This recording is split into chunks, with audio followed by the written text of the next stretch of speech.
Right, okay, folks, this meeting is being recorded by MCTV. It's also being recorded by our secretary.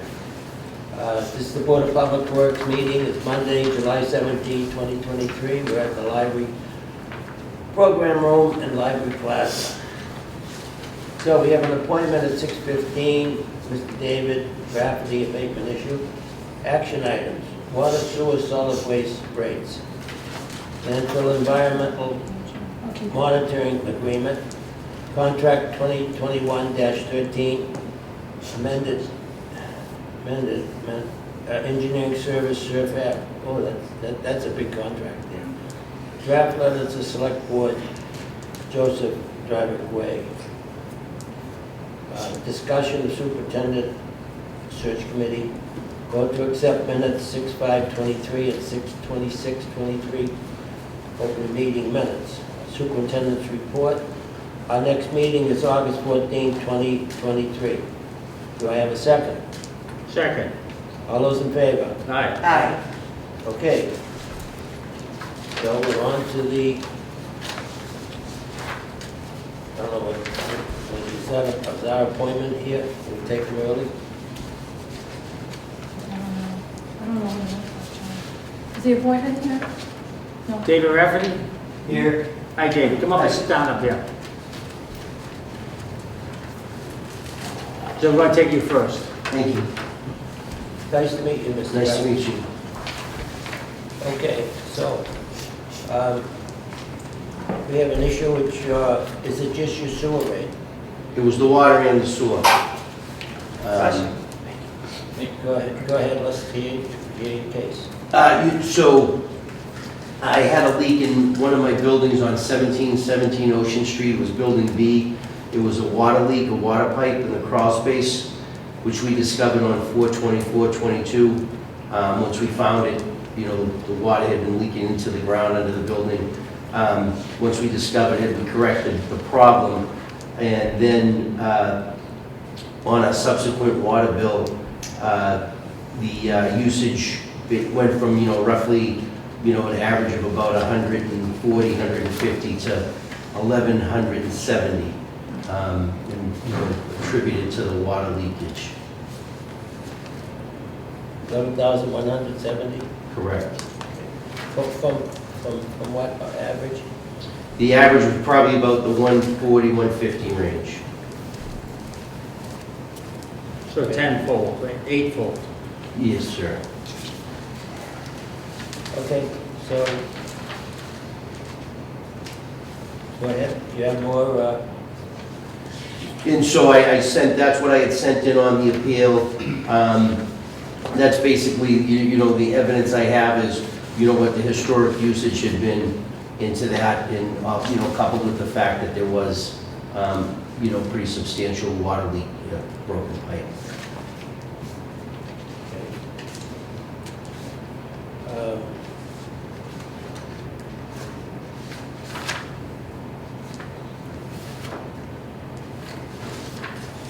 So you're looking for, you want to have any, Bob, you got anything you want to add to this? At least I can say this, I think on the water, because you use the water, that might not be something we can take care of. We got to talk amongst ourselves and see. But I can see the sewer, because it didn't go down the sewer, it just went on the ground and dissipated. That we certainly can help you with. Thank you. So I'll open up the discussions to the Vice Chair, Mr. Shaughnessy. I agree, John. I think that the sewer, we shouldn't charge for the sewer because it never went into sewer. That's But we should just normalize it to whatever it normally is. So this is the first abatement you've asked for? Yes, So this is a one and done? yes, So I would entertain giving, because, I mean, you didn't know, it just happened. correct.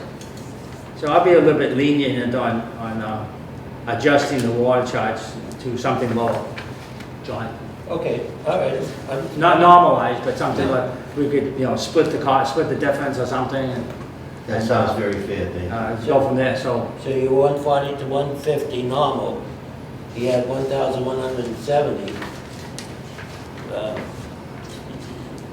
What would, Ms. Jordan, do you have any? So the water's $7,800. Normally, it's,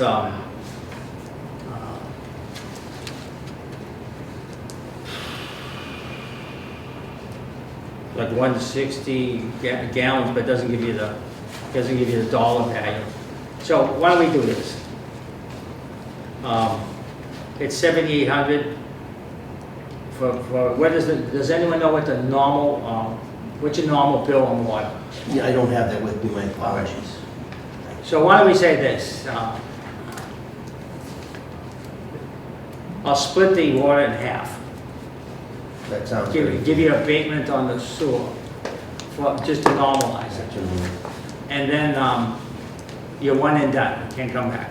That's fine, I greatly appreciate it, yeah. So that's what I propose. Ms. Jordan? I think that's good.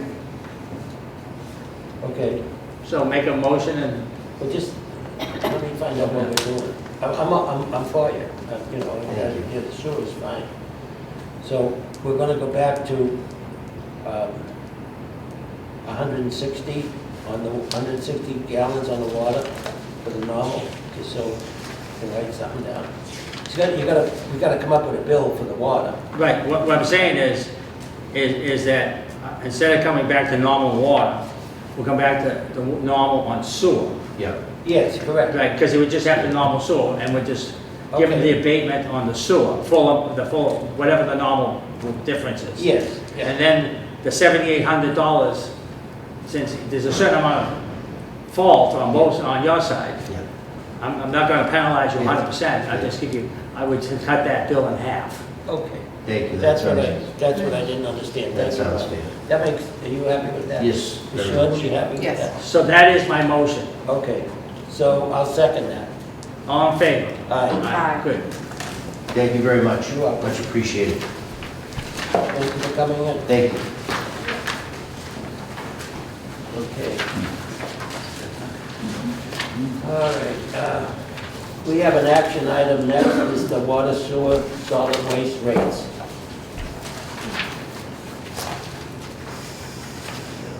Is that? Ken, Both of us. you and Rod? Okay. Yeah, go ahead. I'll start with water and sewer. And Ken will take over on the solid waste. So, in your package, I had given you initial drafts a couple weeks ago, and then I revised it. Rev 1, dated, the memo dated July 14, 2023. I don't know if you've got that. We got it. Yep. The current rate, the 2023 rate. Yes, we were 14 Yeah. for water. So,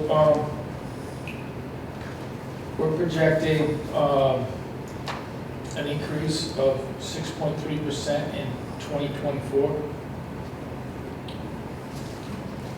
This would generate a surplus of about $75,000, which would be added to, the retained earnings. We don't have a heck of a lot of retained earnings right now.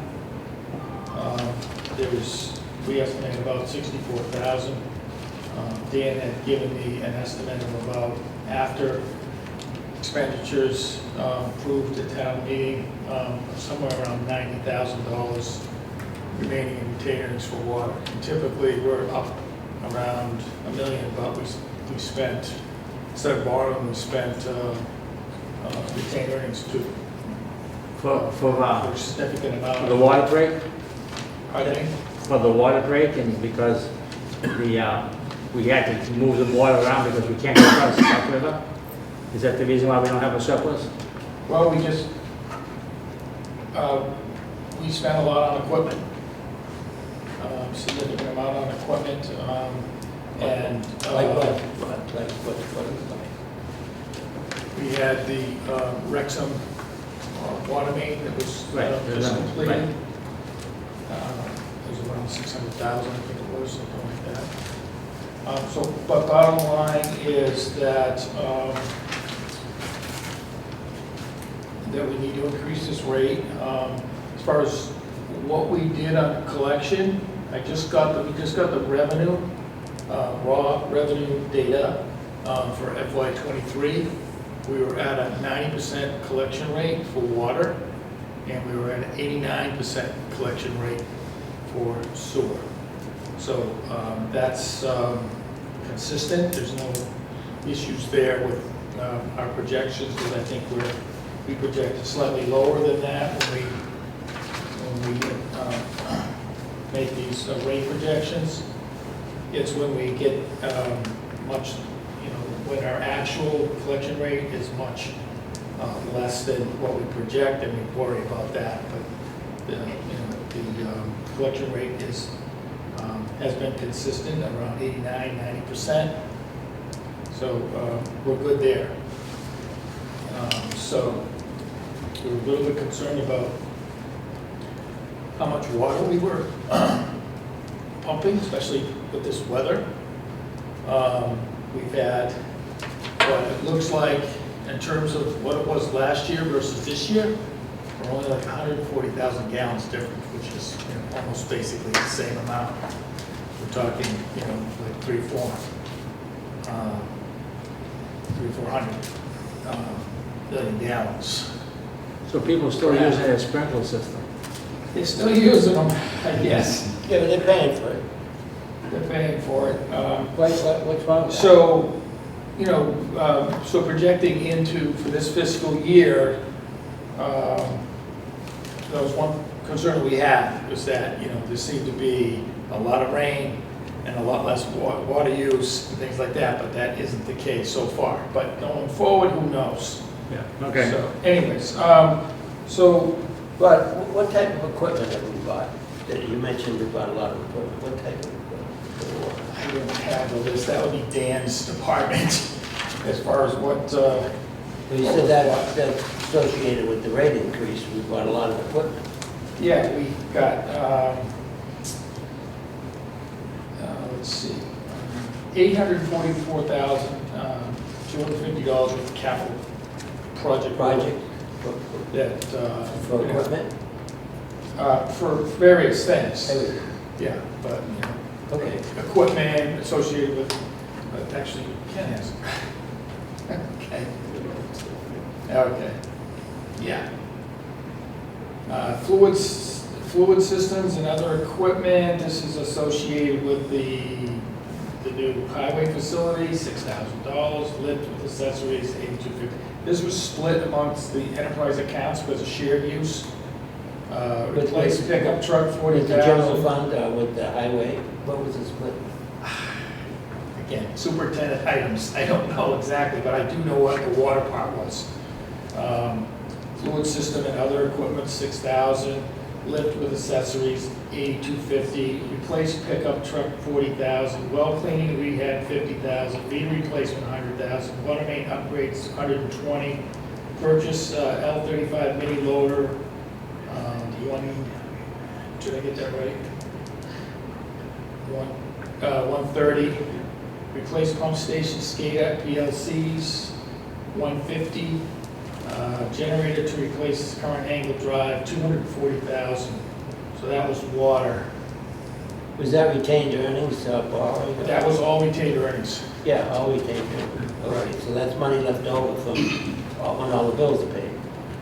Right, and when it's all said and done, there'll be $89,596. So we weren't able to, typically what we do when we project the rates, that we use some retained earnings to offset rates as a cushion. Right. We usually request that be included. I remember that, yeah. Okay, typically Now we it's do, zero. but we didn't have any return ratings this year. It's zero. So it was zero. And after the retained earnings are certified, and if we think we need to, we basically had raised the rate. Normally we're in the 4% range, although I think we had predicted last year that we were going to be 6% for this fiscal year. Normally we're in the 4% range of an increase. But since we don't have retained earnings, that's why we're in the 6% range. Yeah, we use that retained earnings wisely to to purchase and keep the infrastructure going. So Correct. It's well spent. Right, and we I haven't can see borrowed a that. heck of a lot, our debt service is down a bit. So the projected surplus is 164, so they call it 165 in the end with the 6.3. Right. That would be retained earnings. We're projecting four Once to again, five it's usually up percent. around 800,000-900,000, close to $1 million. Our retained earnings for water. At least that, Yeah. we used to carry about over $1 million for water, a little bit under $1 million for sewer, and a little bit less than that for solid waste. So we met, so for Diane's clarification, the $1 million that we have, we established a policy 20 years ago. So because other towns didn't have a surplus, a cushion for emergency. So if we had, like when we had the Rexham, we lost a pipe going across Rexham, we had money in the retained earnings to fund it. So we didn't have to go to borrowing. I mean, borrowing is no longer 2%, it's, 6, 7, 8%. So we had the cash in it. So we established a policy for water, sewer, and trash to have a certain amount of funding, so that if there is a catastrophic issue, we would have the cash available to do that. If there was a piece of land that we needed to buy to protect our water supply, and it was available, we would have that money available. So back in 2006 or 7, I think we established that as a policy, and it's in the policy that you got, so it's in there. So we basically, then we can establish the rate, so if there's no bump up high and then down, up and down, it's more of a level. Probably at the rate of inflation, a little less. So that's what we tried to do, is to have a fiduciary responsibility for the ratepayer to Protect- not see this giant rate increase. So that was just giving you more of a background on it. Thank you. And other people want to get it, it's fun. I have a question, Rob. So we never used 100K for the emergency line. Is that part of the projected surplus? No, it isn't, So it would be at 100,000? if we didn't use it. So with sewer, we used it, and then we replenished it. So it was available up through the end of June, but we didn't use that second time. But that would roll over to retained earnings. Yeah, close to revenue. Well, we had already used 100, but in the fall, we went and replenished it because we wanted to go through the rest of the 6 I months understand. with some sort of Sure. emergency And contingency. we didn't use that. In so water, we did not use it, so Close to that will revenue. roll. Okay. That should increase, that should be increased when the rates get certified, but I can't put it down until it's certified. So, once So it it could gets be another certified. 100,000. that And could I'm be just another looking to build 100,000. up the surplus. That's what I'm trying to do. Correct. And so the surplus could end up being around, When you go for your bond ratings, it's important they have operating capital. Businesses with operating capital get better bonding rates. So, right, having heard the conversation here, are you saying that we maybe should increase the FY '24 a little bit more so that we can recoup some of the surplus going forward? Or you just want to have it so it doesn't hurt the tax ratepayer that much? Maybe if it's $5 difference, it's like, Yeah, but after looking at the revenues, the total revenues coming in, it looks like to me in FY '23 that, based on the amount of pumping that we did, and other revenues collected, that we should end up with $300,000 or $400,000 okay, more when they added to that. in retained earnings. the retained earnings, yeah.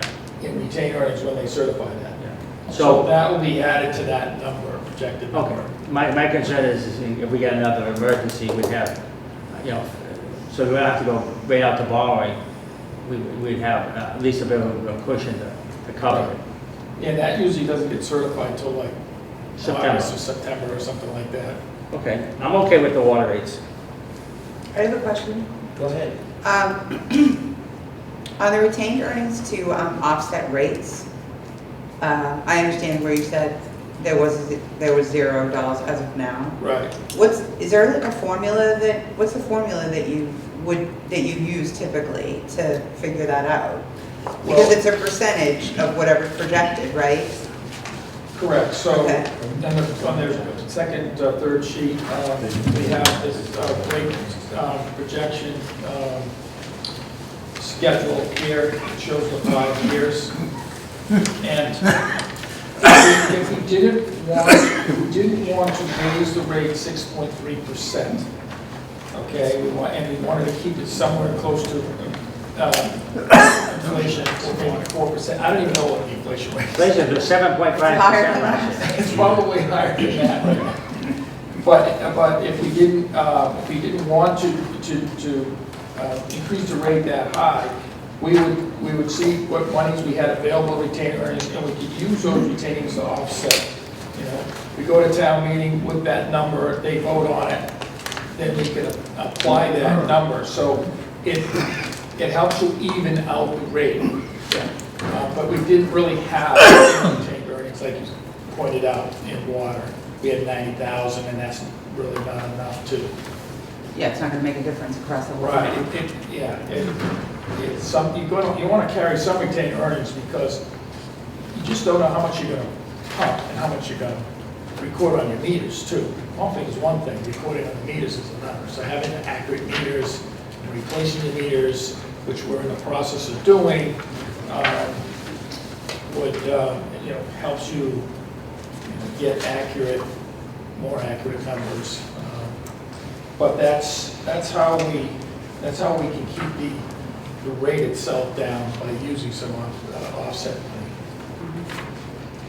Does that answer your question? Kind of. I was wondering, like, is there a there a rule of particular formula that you're like, if there's over 500, if there's, over 700,000, then this percentage goes back to, but I don't know if you're looking, We're I so don't know if far you're out figuring of it our that way. policy right now, it's Yeah. just because of, I don't know if it was because of COVID or whatever, we had to spend, we spent our retained earnings without, going and borrowing, and we just went through a real crazy period where we used a lot of water, had a lot of revenue, and then we spent our retained earnings. But then the next year, we shot right down and weren't using a lot, and so we were coming up with a shortfall. I think we used 400,000 in FY '23, something like that, for retained earnings, and 325, I think, for sewer in FY '23, because the prior year being such a I don't know, we didn't raise as much revenue. Everybody was home during COVID taking baths or something. Yeah. Anyways, so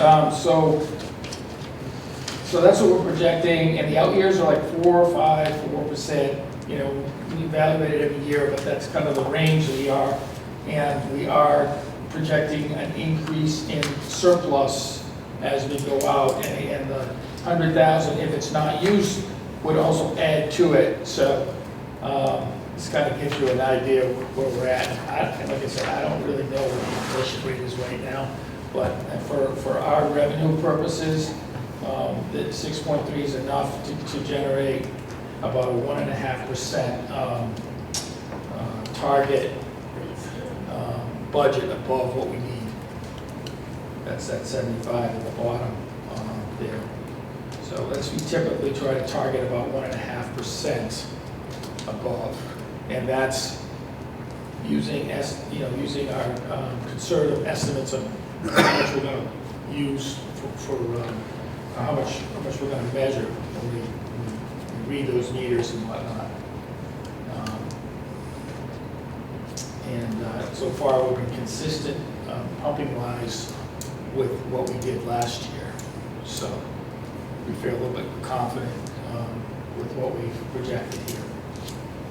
So that's the water. Now the sewer, Well, wait a minute, on the water, but you're still talking water. Okay. You want to discuss the water, or vote on this, or? I think we should vote on it, I mean, I'm okay I with mean, the if way we it vote is. sewer, I mean, let's Let's just do one take at it a one time. at a time. Okay, so I have a rate sheet in the back that kind of outlines the 6.3% increase, but there is a change in the sewer that is the reason for revision 1 here. But, so you want to talk water? Yeah, just water. Basically, I changed the rates to reflect the 6.3 increase from last year's rate schedule. Pretty much across the board. So we can just do number 1. So we can make the motion. John, if you want, I'll make the motion. Yeah, are we comfortable with 6.3? Yeah. I mean, I don't want to see it any higher, that's, Mr. Chairman, may I ask a question? in a second. Okay. So, I don't want to see it go any higher. I don't want to do any higher. Okay. I mean, basically, it's a good balance that Neither does Andy. for retained earnings and a decent rate. I mean, after knowing we've gone through a 7.5% increase of last year with inflation, plus it's like 5% this year from the census bill, we're pretty much, we haven't made up the 7.5%, so I mean, it's still a difference. But, I mean, this is a local issue, so we really need to, and we have different demands on us. I mean, losing the crossing of the South River took a major demand of retained earnings. All the equipment, SCADA system, all those things are normal operating expenses. Yeah, but They really we've can be been over- capitalized. We've gone over that, so. So I'm saying, what I'm saying is 6.3% is very reasonable. Yeah, I didn't disagree with you. Yeah, okay. I said, okay, all right, so we have from the audience? Joe Pasevich, Wilson Road. It may be beyond your ability to cover right now, but as a resident, it would be interesting to learn more about where that increased figure came from and how it's going to be applied. I guess we had pretty high retained earnings coming out of last year, and we're hearing that it was all, a vast amount was spent on new equipment. And I guess on the Willow Street project, is that what we're talking Well, it was about? spent on equipment, but it was also spent on the infrastructure. You know, Right, so, Without going out to borrowing is fiscally responsible. so the two questions I could have just at this time, and I know I don't want to bog you down, obviously, is how is the 6.3 overall increase going to be realized? Is it across the board water rate increase, or are there connection fees? Are there other sources of revenue that are going to be increased? And how is, and also, is the 6.3 going to be applied across the board for all for all different size users? Or is it going to be weighted towards the heavy users in a graduated sense? So is it going to be straight line across the board? So can I answer that question? John? Unless Rod wants to. Go ahead, Bob. The answer is going to be across the board. It's across the board, but the thing is, we also have different rates for residential, condominiums, apartments, and commercial. And then there's a rate structure based on the usage. From 0 to 15,000, it's one rate. From 15 to 35 is another, and I could be wrong with the numbers, but and then there's another rate between 35 and 50, and then there's a higher rate for the people who are 75 or more. So if someone has a sprinkler system, they're paying probably 4 times per gallon more than somebody that was just using a two-bedroom house using the minimum amount of water.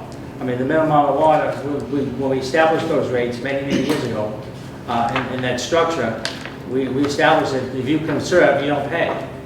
You actually get a better break, and people that abuse it are paying for it. So if, that's the way it was set. So 6% Right. is across the board, but it's not 6% for every gallon, there's also a graduated scale. It's actually a reverse penalty. The more you use, the higher you pay per rate. There's no bargain here. And are there any other revenue sources besides just the gallon rate? Yes. So we have connection fees. I estimate about 30,000. I think it came in at 69,000 last year, but when I projected, it's like somewhere less than that. And for FY '24, we're estimating 30,000. Investment income, penalties and interest, 25,000. Other department income, 34,000. That's the tower rental we get from use of the putting the tank.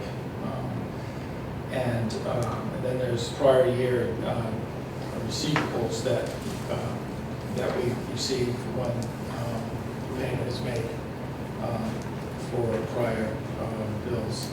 That's 330 I'm using in this particular projection. So that's pretty much it in terms of revenue. I've used an 80.88% collection rate, which is a little bit more conservative. We were at 90%. So those are the types of other revenues that we're looking at. And just the final part of my question, if I may, is the personnel costs play in to the Yes. 6.3, and what's the change? And So the salaries and expenses are what were voted at town meeting. right, Those numbers are in there. Capital outlay, which was voted at town meeting, debt service, payment to the general fund, that's that indirect cost. Yeah, that was, tell me what it is. Those are Brian. all numbers that are in the warrant. So that That was almost $700,000 we paid to them for indirects. right, payment to the general fund. Disgusting. Right. Those will all come out of the warrant, so that's the top half, that's revenue required. And then when we do our rate estimate, we then look at the residential rate and then also the commercial, too, the revenue from commercial. So, and we're predicting a surplus of 75,000. And again, that's, if we don't spend 100,000 emergency, that would be higher, be 175,000. That's still October, right? Correct. So we're around there, yeah. All right. So that's, and it's across the board, so out of town as well for water.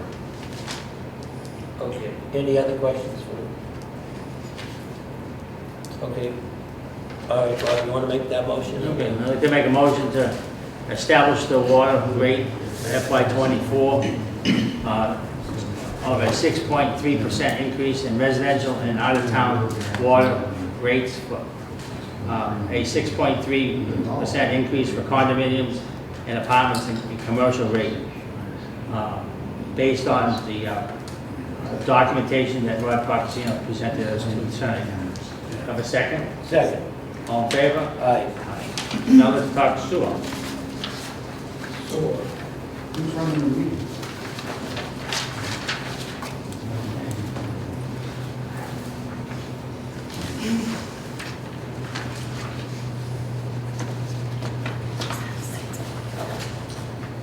you all set, John?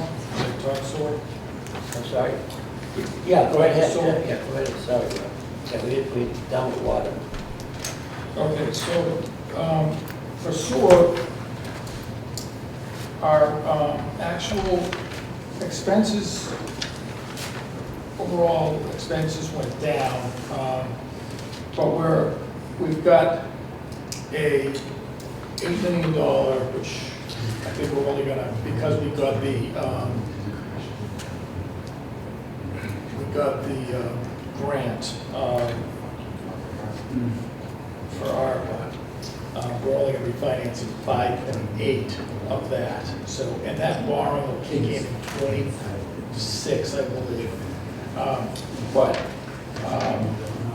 So we have we have a considerable amount of expenses coming forward. And so what we're proposing this year is to increase the rate by 4%, and then 4%, and then 6% in '26. That's when the actual debt service will hit.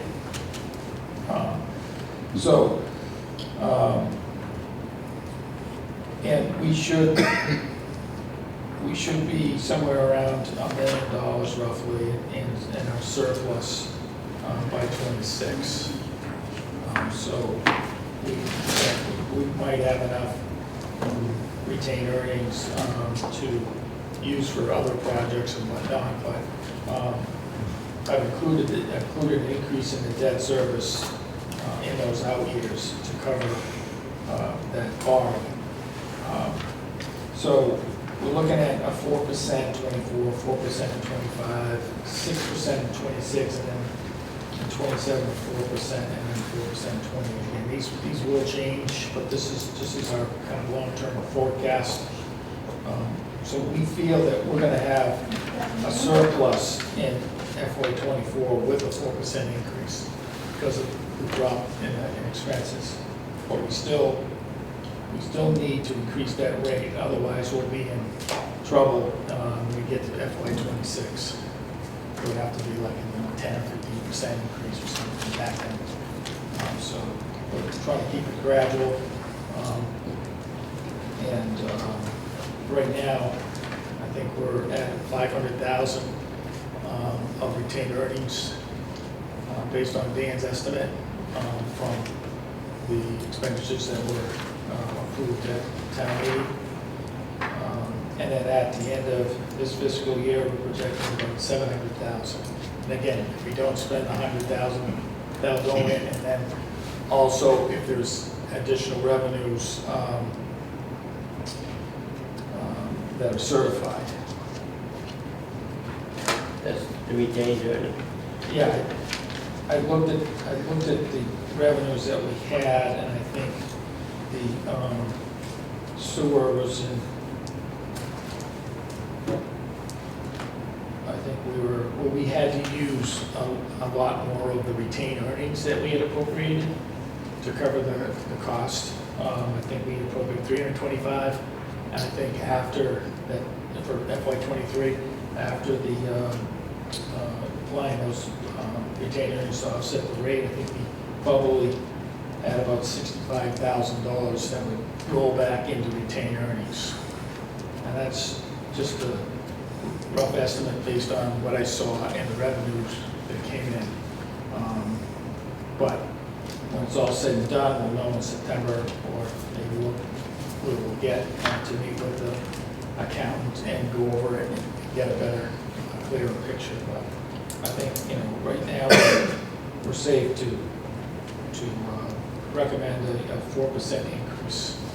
So it's going from 847 to 881 for the sewer. But that's only on residential. This commercial is different.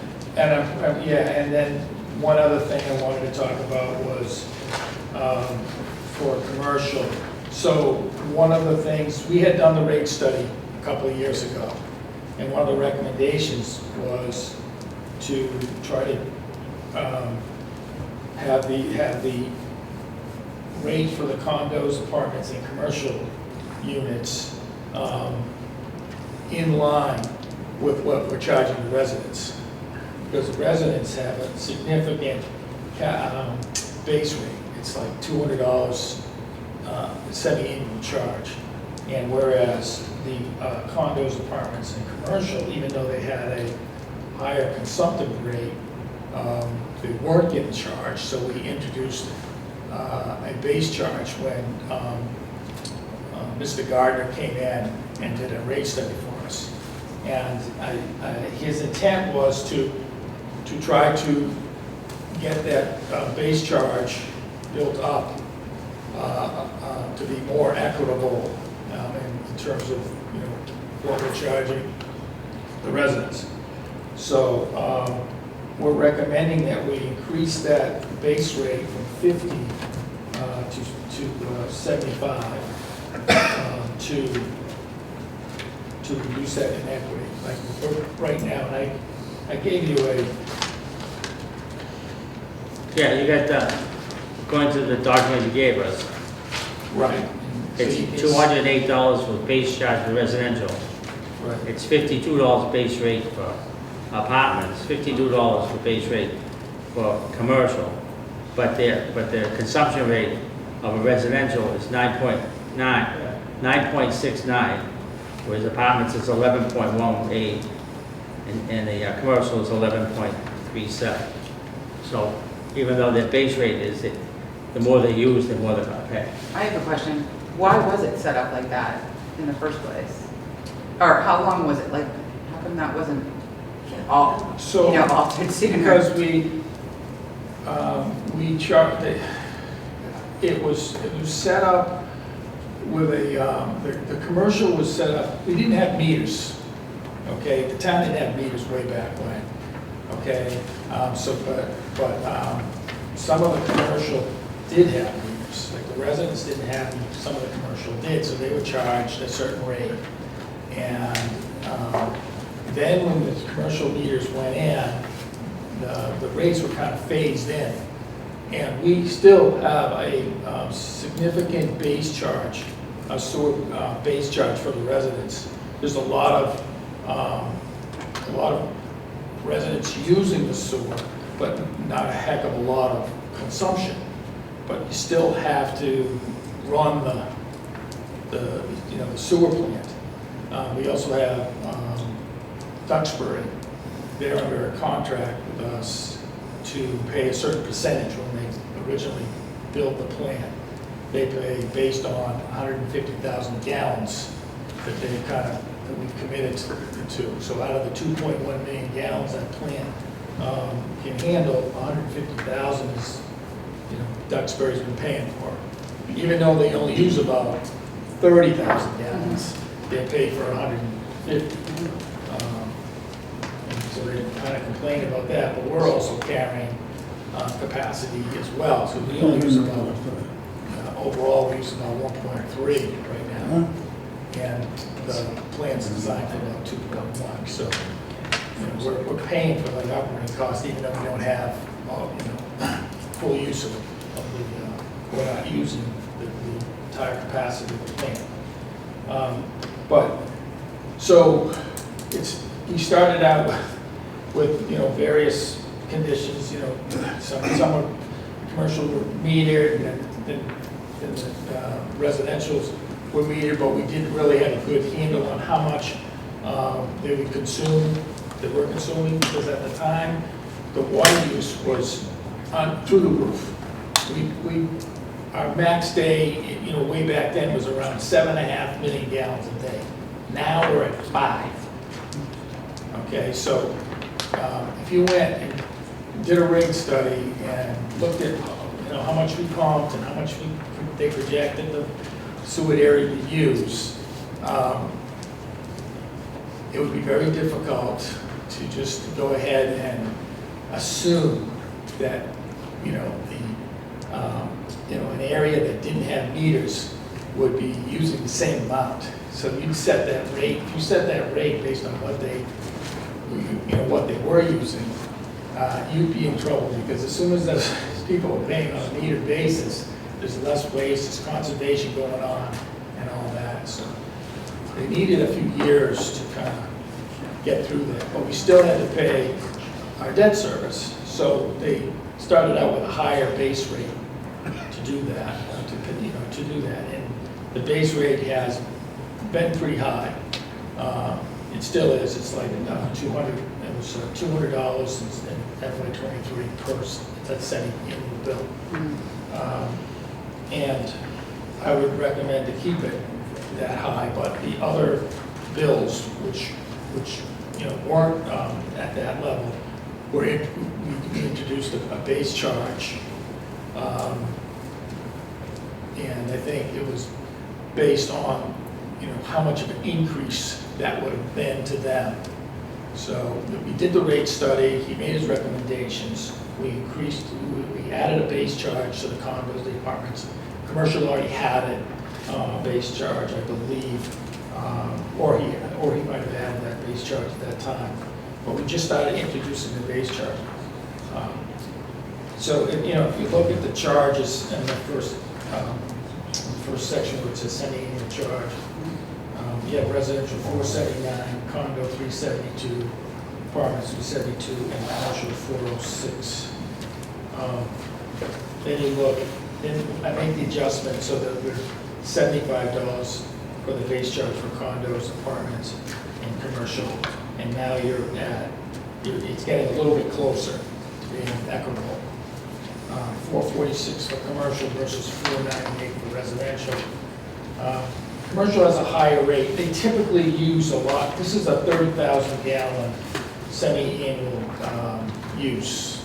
With commercial, they use a lot more. So if you start to look at the amount of water that they use in commercial, their numbers will jack up much higher than residential. But in order to compare, residential, I think the average is somewhere around 60,000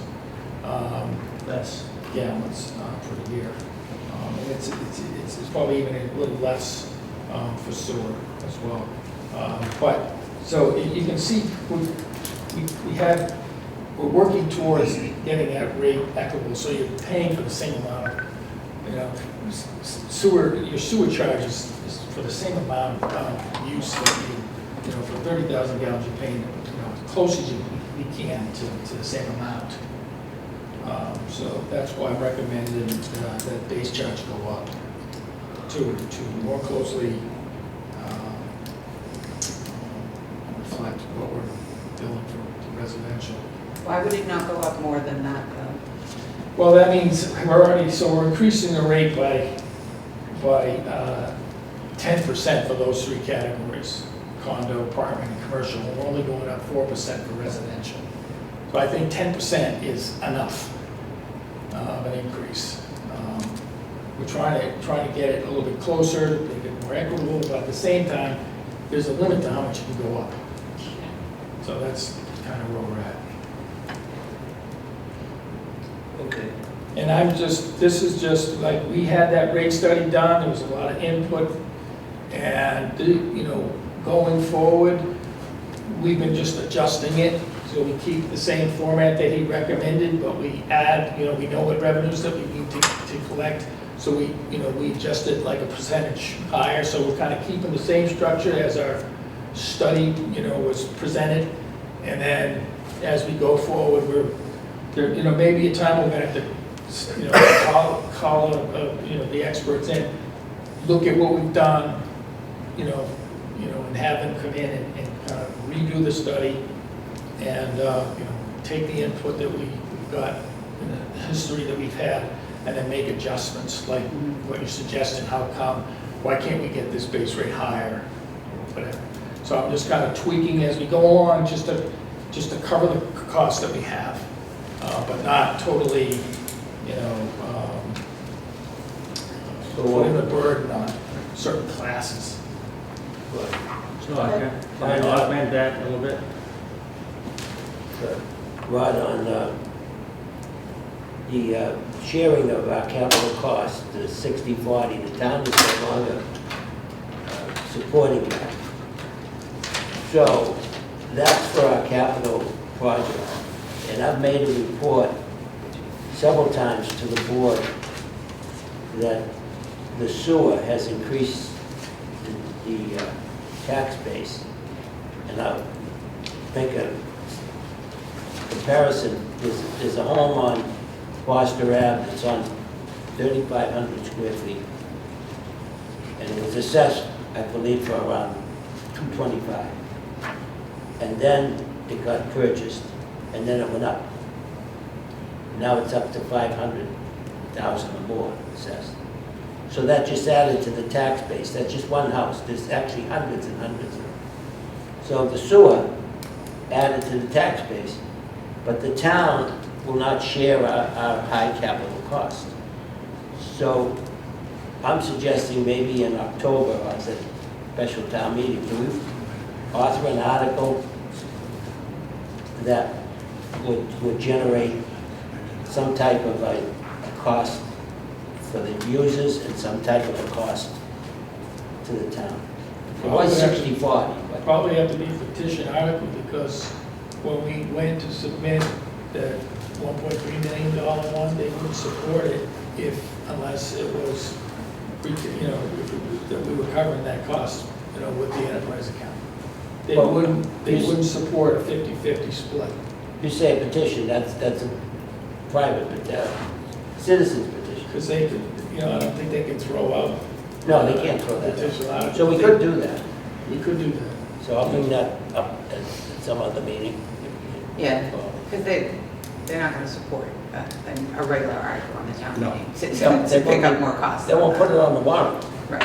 We won't put it on the warrant. So we That's can what do a happens. citizen's petition if we'll make a discussion somewhere Right. this summer. Yes. And find out if that's supported by all the commissioners. Okay, so Rod, that's a $34 increase for the folks. So, John, can I augment to that? Go ahead, Bob. All right. Many years ago, we had a flat rate because of a lot of summer houses. We were getting a flat rate of $400 on sewer. And they weren't using a lot of the water. So for a sense of fairness to everybody, we did two things. One is we had a conservation rate on the water side. So if you use less than 15,000 gallons, your rate was a lot Oh, lower. was that the origination of that rate? Yeah, and Was then because of that? then what we said of having the cost at $400 flat rate, we said we'll split it down in half, and then we'll go on the water bill. So those people who empty nesters and they don't use a lot of water don't pay a lot. So there's a sense of fairness going across the board. I want to augment that piece. So it is a fair way of doing it. Okay. The second component is that on a 60-40 split, I know that we've talked about this more than 100 times at all these board meetings.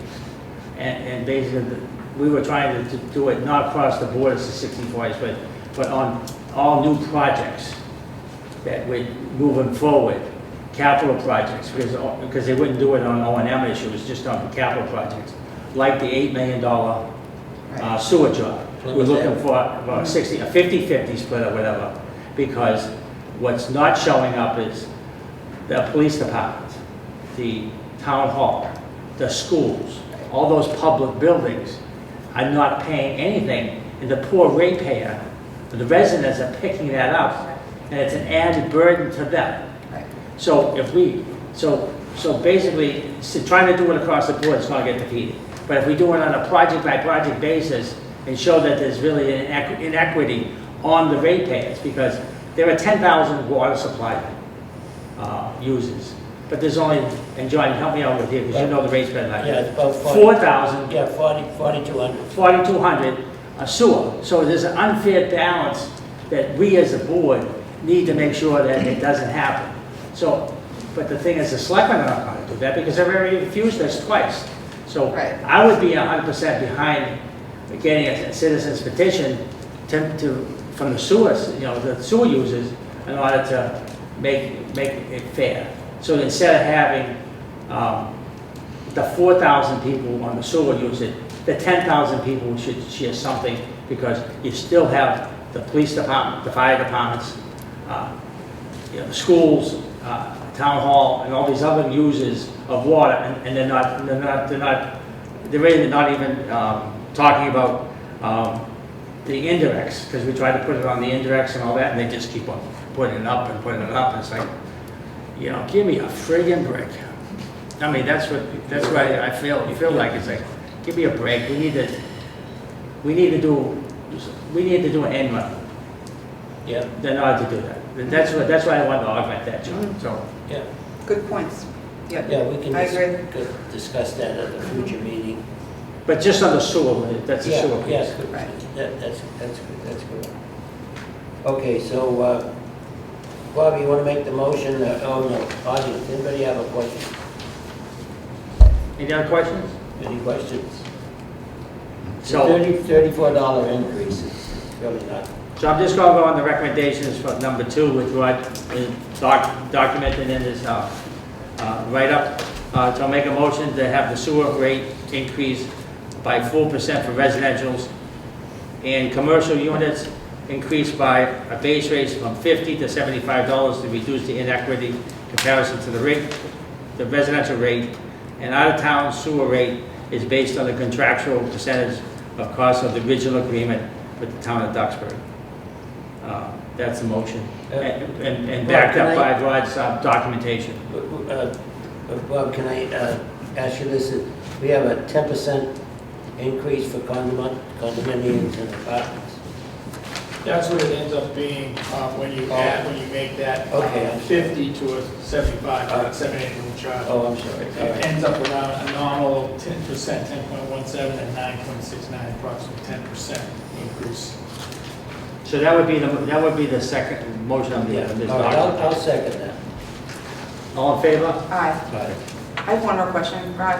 How long is Duxbury in this contract for? Does it have an endpoint? Or is it just, I mean, go on forever, or are they gonna pull out? Are they gonna get out of it at some point? or- It was a 20-year original contract, and I think we're operating under, I think, just under the original terms of the contract. There hasn't been an update in that contract. Okay. In other words, it hasn't been re-signed for a long Right. time. Big But papers. they keep paying the bills, and Yeah, we keep using the same terms. Okay. It's based on their percentage of use, what our operating costs are at the plant. How much we read the water meters at the Avon pump station, because that's the station that they use. right. And so all those costs are kind of agreed upon, and any capital costs are charged at 7.4%, whatever, 150,000 gallons a day as compared to 2.1 MGD. So that ratio is what we apply. So if we have expenses that affect projects that they pay for, like plant upgrades and anything to do with the pump stations that they use, they would pay. A vac truck, things that we use to operate the wastewater plant, they would pay a percentage. That's 7.14%. So how many users are on that sewer, the Duxbury sewer? It's just the granite section, correct? Around 200, I don't know the exact 200. number. It's only a small section of the beach area. Okay. Okay. Okay, so now we're on to, is Solid there any waste. solid waste? Yes, I'll take care of the solid waste. So, very similar analysis to what Rod has gone through. Right now, the trash fee is $416. We're looking at an increase of 6.3% again, coincidentally. It's $26 higher, so it would be $442 a year. Again, basing it upon our budget numbers and the capital outlay that have all been approved. The only difference is I did put in an extra $500,000 in expenses because the past couple of years we haven't gotten any increase in our budgets for DPW. And we've had to go to town meeting and ask for an additional $500,000 because we didn't have enough to pay the solid waste contract that we had. So I'm trying to put it in now so that we don't have to go back to town meeting for at least the third time and ask for the same money back again. Which would just make it confusing if we have a citizen's We petition still for have to other go back and things, ask so. for it. You still have to go back and ask for it because it was whatever was voted at town meeting, but our rates will have been, will reflect the fact that we will be going back to town meeting in the fall or the spring. So we still gonna have to go back. They voted for a certain number. That was the budget, yeah. Right. How much of an increase is that, Ken? You said So it's 6.3%. the total dollar amount? It's $26. That's not bad. Okay. That's kind of cut and dry, and I'm okay with it. Mr. Jordan, you want to? Make a motion or question? I have a question. Any questions from the audience? No, I mean, we're paying for recycling, Yeah. whereas years ago we didn't. I mean, this rate used to be, you know, almost half. When we went to pay as you throw, Make the but the motion. rate, since we're paying for, we don't recycling, we pay for recycling now, we used to get paid for it. And that's really the big difference, along with disposal fees. Landfills are closing up and it's more costly to get rid of waste. Okay. Who wants to make that motion? I'll make the motion. Go ahead. I'll make the motion to accept the rate analysis that staff has given us, and that the rate increase of 6.3% or the recommended residential rate for FY '24 will be $442. Do I have a second? Second. All in favor? Aye. Aye.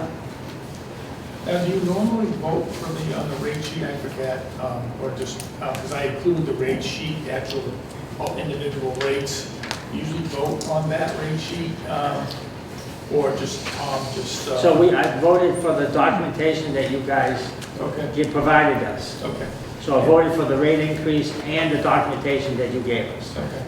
So it's total, as presented by staff to us. Good, thank you. Thanks, Rod. Thanks, Ken. Just have the minutes, so note that. Okay, so we're on to the next action item is landfill environmental monitoring agreement. Oh, that's the Weston and Sampson. Okay. Who's that, Rod? I'll take care of that. Go ahead. So, again, this is for landfill environmental monitoring and inspections that are in our permit by the DEP. So we have groundwater, surface water sampling that gets done twice a year. We have soil gas monitoring that's quarterly. We have to do an inspection of the landfill cap itself, and then we have to do third-party inspections twice a year for the transfer station. And then we also have some engineering assistance as needed for things that come up during the year and our annual catch basin street sweeping bud management. So the total for the proposal that we got from Weston and Sampson was $51,800. We have 2 accounts in our budget for inspections and monitoring and testing, and that totals $61,570. So we are below it, but we do have a cushion there in case something happens, in case we need to do additional work. As the board's aware, Weston and Sampson designed the landfill closure and they designed the transfer station. They've performed these services for years. And for the past couple of years, they actually haven't raised their rates. Last year, they were at $49,000. They've gone up by 5.7%, and really they're saying that that's due to laboratory costs. Their subcontractors have gone up. They just need to have that pass through. Again, they have continuity. They've been doing this for years, so staff is recommending that we extend this for another year for $51,800 for fiscal year 2024. I have no problem with that. That's a small increase, they've treated us well. So, any questions from the board? No. I do. Go ahead, Bob. All right, on the proposal on page 2, there was a line item that was scratched out for landfill ponding repair. Is that where the recycling of yard waste is? Is a pond that's sitting at the landfill? Is that- No, it's not, Bob. There's settlement around, if you're looking at the landfill as you come in the gate on the left side, there's a little bit of a depression that's formed there. So we're going to take a look at that. It's not something we're required to do yet, so I didn't want to include it in here. But we'll probably, that buffer we have, if we have that money, we'll use them to help support it. We'll need to get a permit mod from the DEP because any construction of the landfill that's closed would need a permit. So it's something we'll look into, but at this point in time, I didn't want to go ahead and authorize that work. Oh, okay, so basically there will be a change order in the future. Potentially. Depending on what we do, we just don't know what the timing is. Yes. That's all my questions. Okay. I'll make the motion. Okay. Okay, the motion to execute contract number 2023-02 for professional landfill environmental monitoring and reporting services with Weston and Sampson Engineers, Inc. for a period of 1 year in the amount not to exceed $51,800. To authorize the chairman or the designated member to execute the contract documents when they have been prepared. Do I have a second? Second. All those in favor?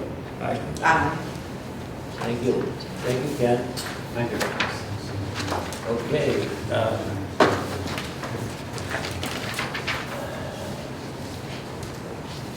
What have we, we're on to action item 3, contract 2021-13, amendment engineering services, SURF. That must be you. You don't know. Is this your first? I just made a recommendation, I'm trying to work through it. Okay.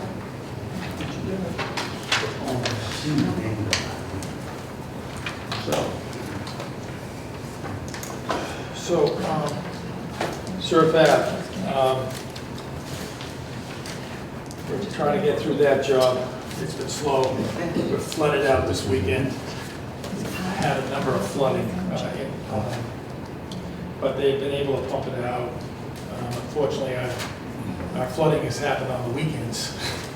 And Ken went by on Saturday, we had some rainfall, and it was good, but then I guess on Sunday, it just whatever's down there couldn't handle it. So right now, all of our structures that we're putting in are buried.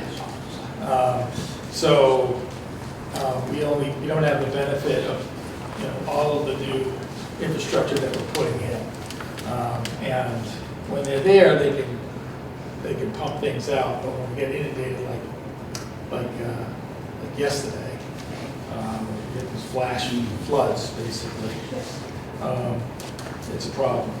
But anyways, we're about 6 weeks away from completing this. And we're at 70%, I would say, right about now. We've gone through 6 intersections which is about 1,200 linear feet. We've completed about 550 remaining linear feet to complete. And that's water, sewer, and drainage. We had added the sewer laterals to do, so as well, to this project, a change order a while back. And it's going to take an additional 2 weeks on the schedule to get all those done. We've been doing them as we go, so we've kind of been working through each intersection, getting everything done. The only thing is that, at some point, we'll be taking the temporary water bypass down and then making service connections in. They were going to do it starting this week, but I think they've pushed it out a little bit. So could we have tested and we're all set on that first half for the water main. So we're through Monitor Road, that intersection, and we're working towards Wrexham. And they expect to be done sometime by the end of August, first week in September.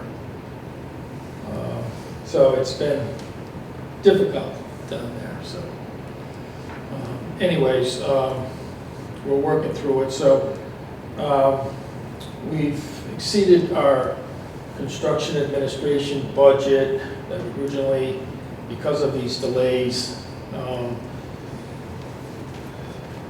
with the drain that we had to change on Hartford, we lost a week.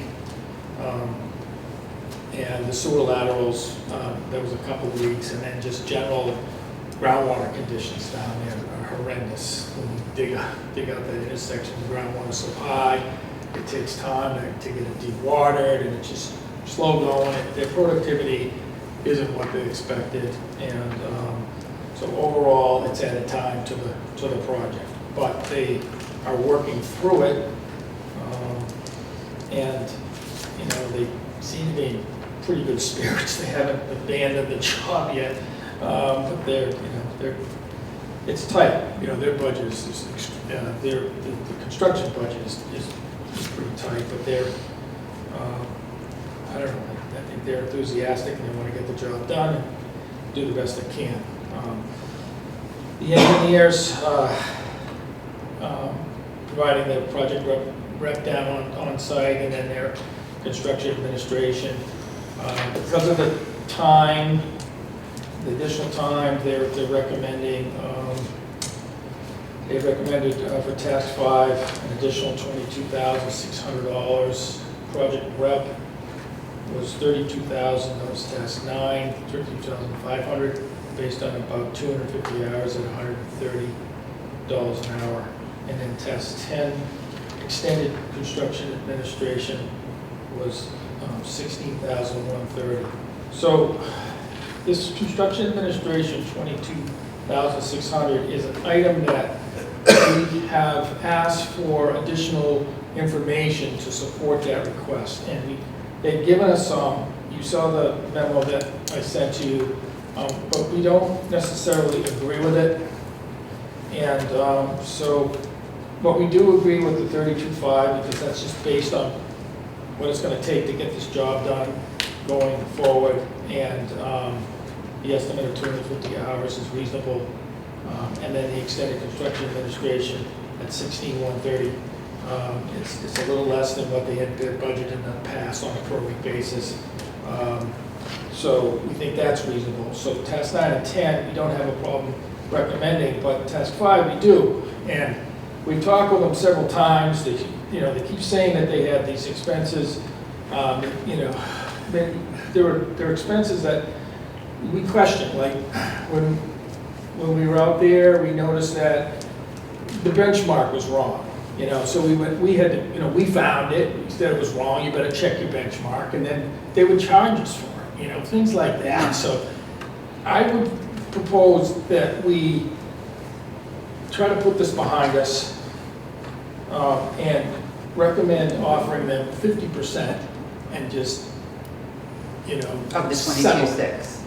And see if they'll take it. I haven't talked to them about this, but I'm told, because it's the second time we've talked about it, and they're still throwing it at us. It's like, we don't agree with all of this. Right. So we could sit there all day, and Tom's totally frustrated. He's our project engineer on the site. Incidentally, he's leaving on the 26th. He's done another job, unfortunately, because he's really good at what he does. So I'm proposing that we offer 50% of that, just close it out. I don't know what you feel about that, but otherwise we can have them come in here, try to justify it. We ask them to provide justification. They come back with a little tidbits of information, but it's just not enough to. We know that there was extra time spent.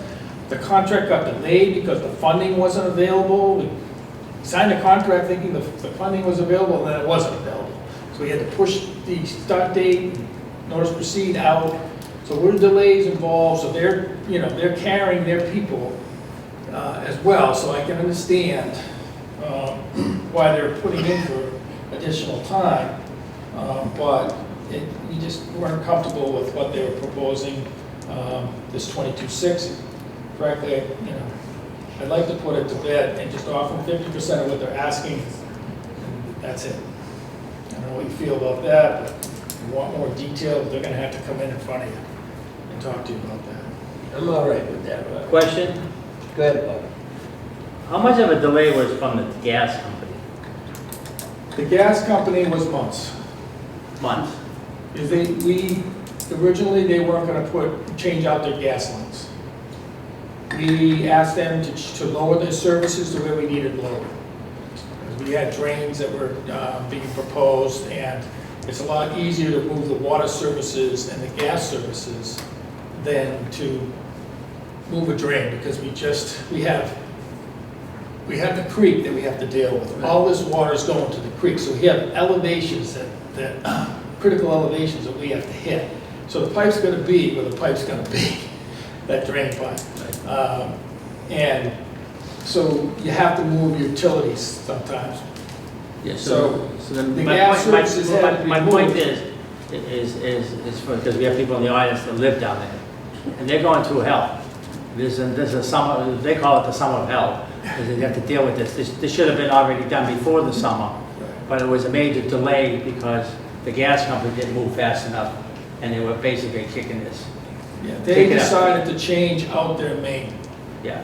So So the they- bottom line is, after this is over, you got a new drain, new gas, new water, new sewer, and a new street. In surf, you still got some other things. No, I get Size that, needs but to the be thing is, updated. where we're doing it, the main street, Right. is, and then we're not gonna dig it up ever again, for, until in our lifetime. Maybe Joe Pesovich's lifetime, but, you know. But as I said last week, I feel your pain, because, I mean, but it wasn't just the DPW that was, that delayed it. It was the gas company too. There's co-conspirators here. Well, I don't think it was the DPW that delayed it at all. I think it was the funding and the weather and the gas company. Yeah. Yeah, Right? we would I have mean- been in there.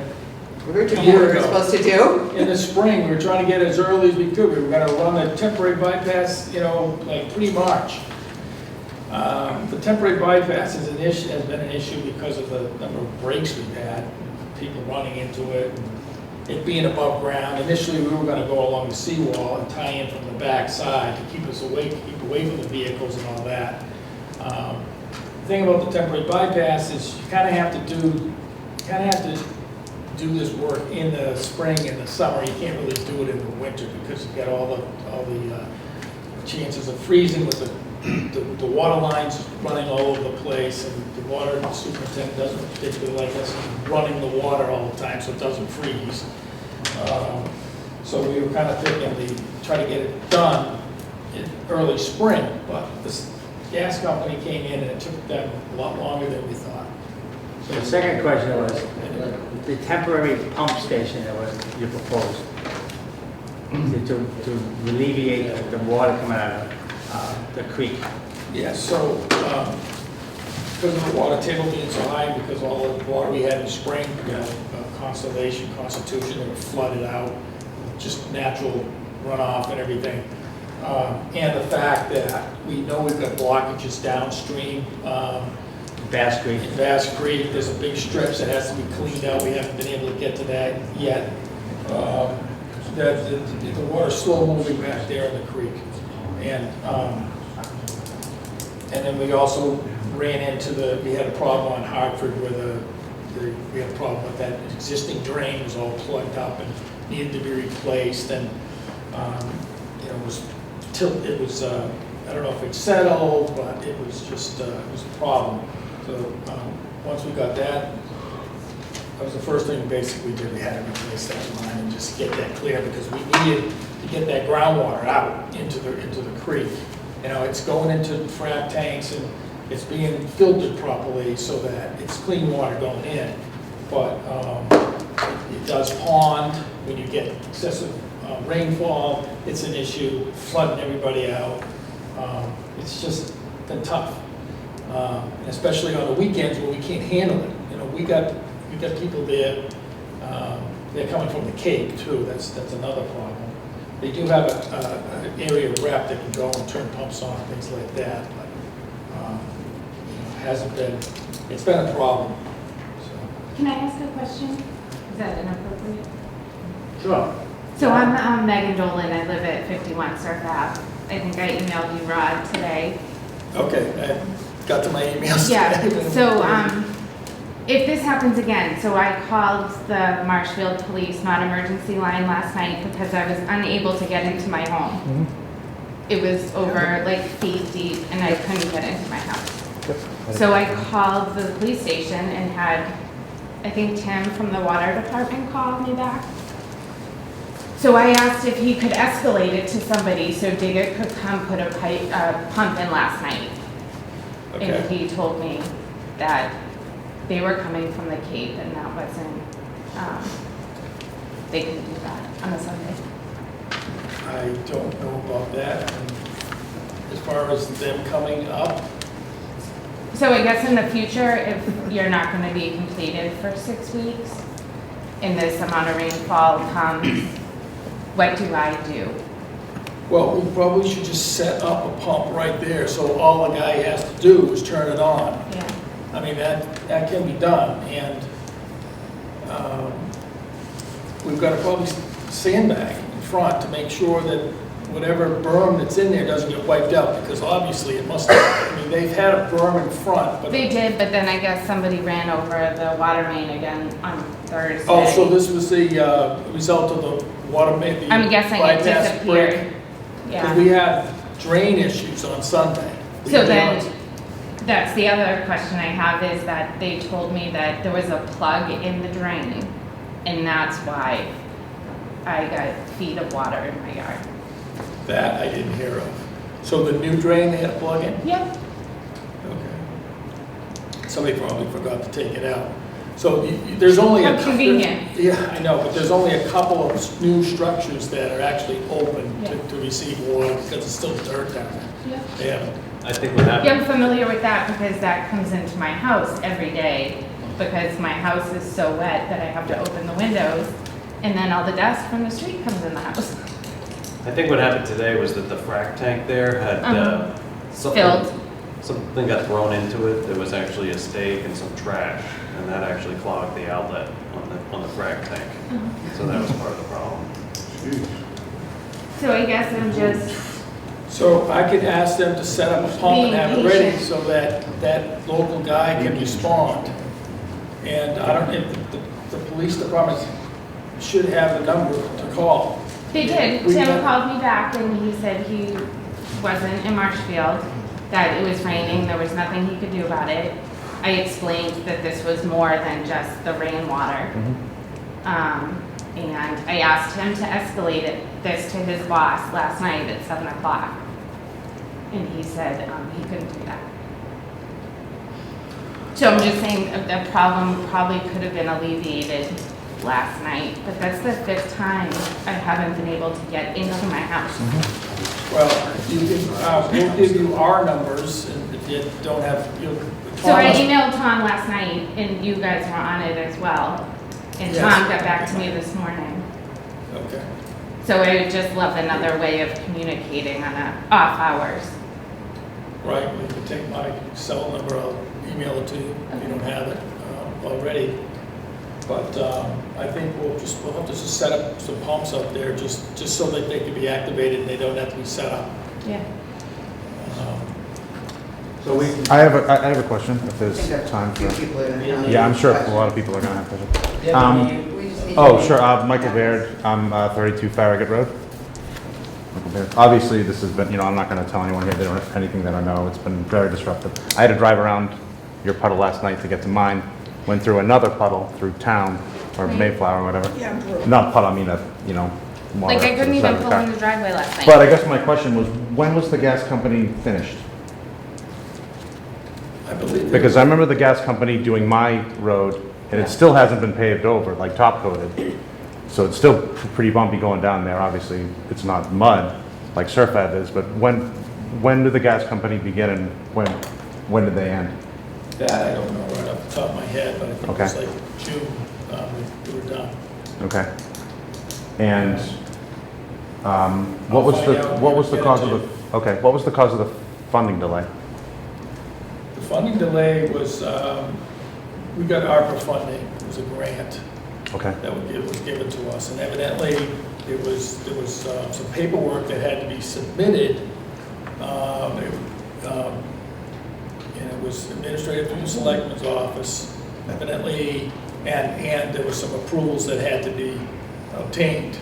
So, we were under the impression that everything was all set. In fact, we even got, we awarded the contract, knowing that, or being told that we had the money, and we actually had to spend the money in a timely fashion to get the project done, to make sure that, it didn't disappear. So we did the job, and we awarded it, but I think we couldn't get the contract signed because, the money's not here yet. And then you got to, there's more paperwork that had to be filed, and so treasurer collector had to file some more paperwork, and it took a bunch of time.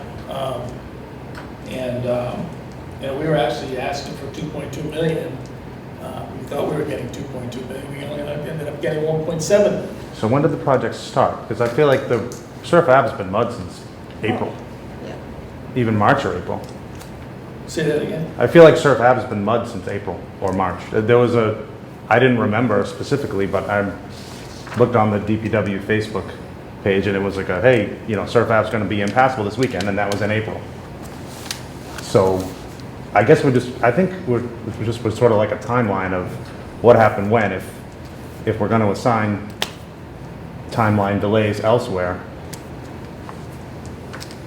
I guess we should probably know, and I'm sure you've been down there and seen what's going on. So, Who's done it? They were done. Yes, yeah, they started. and you say Tom, that's Tom Reynolds, the superintendent, was the, Yes. okay, because I didn't know if it was the engineering department or the superintendent's office. Tom or Reynolds, anything. Superintendent. So he's in He's charge of active that, on this. okay. He was active getting the grant, he was active getting Okay. the funding. No, I just want to know, because whenever we called it, we got directed to the engineering department, not the superintendent's office. We can call the So that's engineer, why I because wanted watch to- right there, I mean, that's, Oh, I know, It's that's his good. contract. I just want to make sure that I know which Tom has been in charge. Yeah, yeah. That's all. Yeah, Tom Molinari is our project engineer, he's the guy on site the whole Tom time. Molinari, that's what I wanted to know, yeah, which Tom? Because I don't know that Tom Reynolds been down there either. He just drives through. Tom comes out every once in a while, Okay. and I limp around there every once in a while, I go to. I noticed you were limping. That's new. I fell in one of those holes down there on, Oh, God, Rod. Maple. Who's taking Tom Molinari's place as the foreman of the? I think Ken's gonna be the volunteer, He drew the short straw. since we're down to 2 in the office right now. But I'll be down there too, as well, and I'll get you my number, make sure you have my number on that. And we'll get the pump set up and whatever we need to do to be able to respond quicker with that. And well, is there any long-term plans, could there be long-term plans to get a permanent pump down there that help this creek? It's just been a major problem for years. well, No place to the put it. drainage down there was plugged. I mean, it was deteriorated, plugged, so we really didn't have any drainage.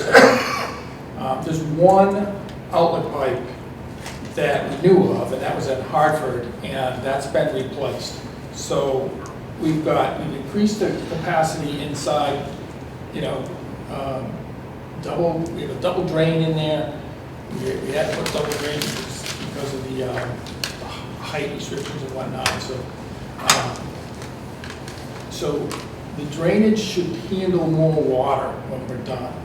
We also found a pipe in Mayflower that we were unaware of, and we're thinking, we've got a stub for a future outlet, but after using the frac tank and the pumps pumping into it and whatnot, the creek is taking the water, as long as everything's not clogged or anything like that. So I anticipate the drainage to be much better once the road's paved and we've got all those structures in there. We've added structures at each intersection. You've got 4 on each intersection, 4 catch basins. So we're improving that the collection system in there tremendously. I mean, that you should have seen the condition of the pipes, which is horrendous. They were plugged, and it was just ridiculous. So there is light at the end of the tunnel. Yeah, to get it to the creek, and then the thing is, the creek's gonna be Cleaned up. cleaned out a bit too. I mean, especially down the other end where the water's flowing. But today they were able to, once they got the clog out of that frac tank, they were able they were able to get that water down. So, and right now, there's a couple of structures that we put in that we actually brought the catch basin up. But the rest of them are all buried until we get ready to bring everything up to grade and pave it. So we don't really have a functioning drain system up there. And we can handle the flooding if we're there, but we're not there. And all the rain events are happening on the weekends. It's been worst part about it, so. I want to thank you for lightening everyone, because I know these folks over here, it's not a good summer for them. No, I do just have another question through the chair, I'm sorry. You said six weeks to completion. What does completion look like? completion is regrading, final regrading of the road, and then we'll be putting on a base pavement. And I don't know exactly when we're gonna do that. It'll be in September Okay. for at least the base course. And then that takes time to settle, right? And then the top coat is gonna take like a while after that too, The right? top coat, yeah, so, A year or so, right? well, we haven't just, I don't know, we might just For put the the top top on coat. like, you know, For the top coat. towards the A end year? towards the Yeah. end of November. But we're gonna adjust the basin so they can receive water during that first coat. We don't want to, we may not bring all the manholes up, but those basins will be functional. At least that's what I was told today. And just again to the chair, how often is this item gonna appear on the agenda as an action item? Well, when the staff needs to make a report, we will put it on the agenda. Okay. So it's not gonna be on the agenda unless there's an update? If you want an update, I'll give you an update. Well, that's what we do. 2 weeks. We'll update the project. And prior to the meeting, the staff will contact the secretary and we'll have it on the agenda. Is it- Usually the is- superintendent will ask us to So, point, John? Go ahead. Point. Superintendent gives us an update of all the projects on a Yeah. weekly, per meeting basis. Yep, I caught that, yep. So, after, because of this meeting, because it's so hot, and we're gonna ask the superintendent to give us an update on, as part of the superintendent update report at every meeting, what's happening at Surf Ed. Okay. We have had updates in most meetings on Yeah, service. You have, you have, It's an but action item now because we have to vote on these numbers. exactly. So I guess that's sort of what I was hoping to get is it routinely on the action board just to sort of keep track of progress as opposed to receiving a report which the board doesn't have to give any feedback on. So Well, at we don't what have to point, give- at what point will there be action items so it'll only be in case of budgetary items where the board has to vote? There won't be for sort of ownership over the project, progress over the project, hearing from the public, nothing like that? No, there's two things. we're We'll doing. have it from the superintendent. Superintendent gives Report. a meeting of what the state of Marshfield is, of all the different projects. Mhm. What we'd like to have the superintendent do is in his bi-weekly report, the status of Surf Ed. So that doesn't matter if there's an action item for money or anything like that, it will be an action item of where the status is. Is it going the way it's supposed to go? Are we going to meet the deadlines of August something so that the construction is going to be done? Is there going to be a delay? So every meeting, we should have an update from the superintendent, that he would get from Rod to do that. This one particular item, and we belabored this to explain what's going on out there, what were the causes of the delay, why did it go into the summer, why wasn't it done beforehand, so that everyone in the room here and the people at home can understand what happened with this project. Would it be possible to get more clarification on that? About sort of what happened when? Because all we got is that the gas company delayed it for a few months and then the funding was delayed. We didn't say, well, the gas company started at this day, the road was open on this day, and then the gas company was caused here, which is why it's now in late July, September. It's been open since April. Would it be possible to get a breakdown of that timeline there? Yes. Is it gonna help you? I think it will, Mr. Chair, In what way? because I feel like we need to acknowledge what has happened in the past to make sure it doesn't happen in the future. This poor woman couldn't get into her home last night. And I mean, we've had days where we can't access our street 3 out of 5 days of the week because they've been working. People have been without water for a few days. It's really out of hand. And I don't know how often y'all have been down there, but it's out of hand. And I'm glad to see it be as an action item tonight. And I would request that it be an action item moving forward as opposed to a report that gets received. Because I would like for the board, Yeah. I think it would be important for the board to manage the project, particularly where we have an outgoing superintendent, who's gonna be the temporary superintendent, who is giving the reports. So I think I would like there to be that timeline made available. Because I know I get a lot of messages about this project, and there's a lot of talk about it, and people, I feel like people do need to understand specifically the issues that came up and when, to really be able to kind of digest why this has been so difficult, and they deserve to have that understanding. So a timeline of all the kind of little mini disasters, it is important for residents. And as far as an action item, that's an action item is something we have to vote on, like these numbers, we have to vote on them. But the superintendent, most of the meetings since I was elected, he's talked about SURF, but granted, not always in a lot of detail. But we usually have a lot of other things as well on the agenda that we have to deal with, and sometimes those things take a long time. But I've been trying to bring, questions that I've received to his attention and ask him to, Absolutely. address them. But I think that timeline of things would be really helpful for people to understand. What really happened? And Yeah, also, because and it also a wasn't the timeline teams- of things moving forward, what to Yeah. expect. Because Which yeah. is gonna be based on, the perfect version of things moving forward without people dumping stakes into drains and cars hitting pipes and a deluge of. Well, I know at least two you people know. who have had to replace mufflers. Yeah, My wife today had a rearview mirror pop off of her car because it was so bumpy on yeah, the road. So I mean, I'm not telling you anything Yeah. you don't know, so. yeah. right. That's, a lot of things that just can't, we can't do anything about the weather, and if cars drive into pipes. I mean, I guess when the project gets delayed like this, Yeah. you opened yourself up to weather. Right.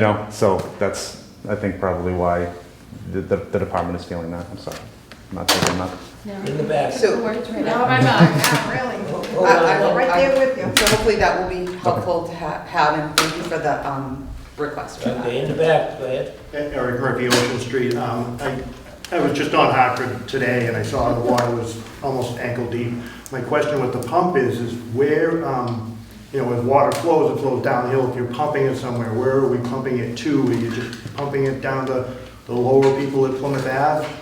I did a house on Plymouth Ave today that was equally as soaked. I think it's more of an issue of, I think it's more of an issue of the drainage ditches.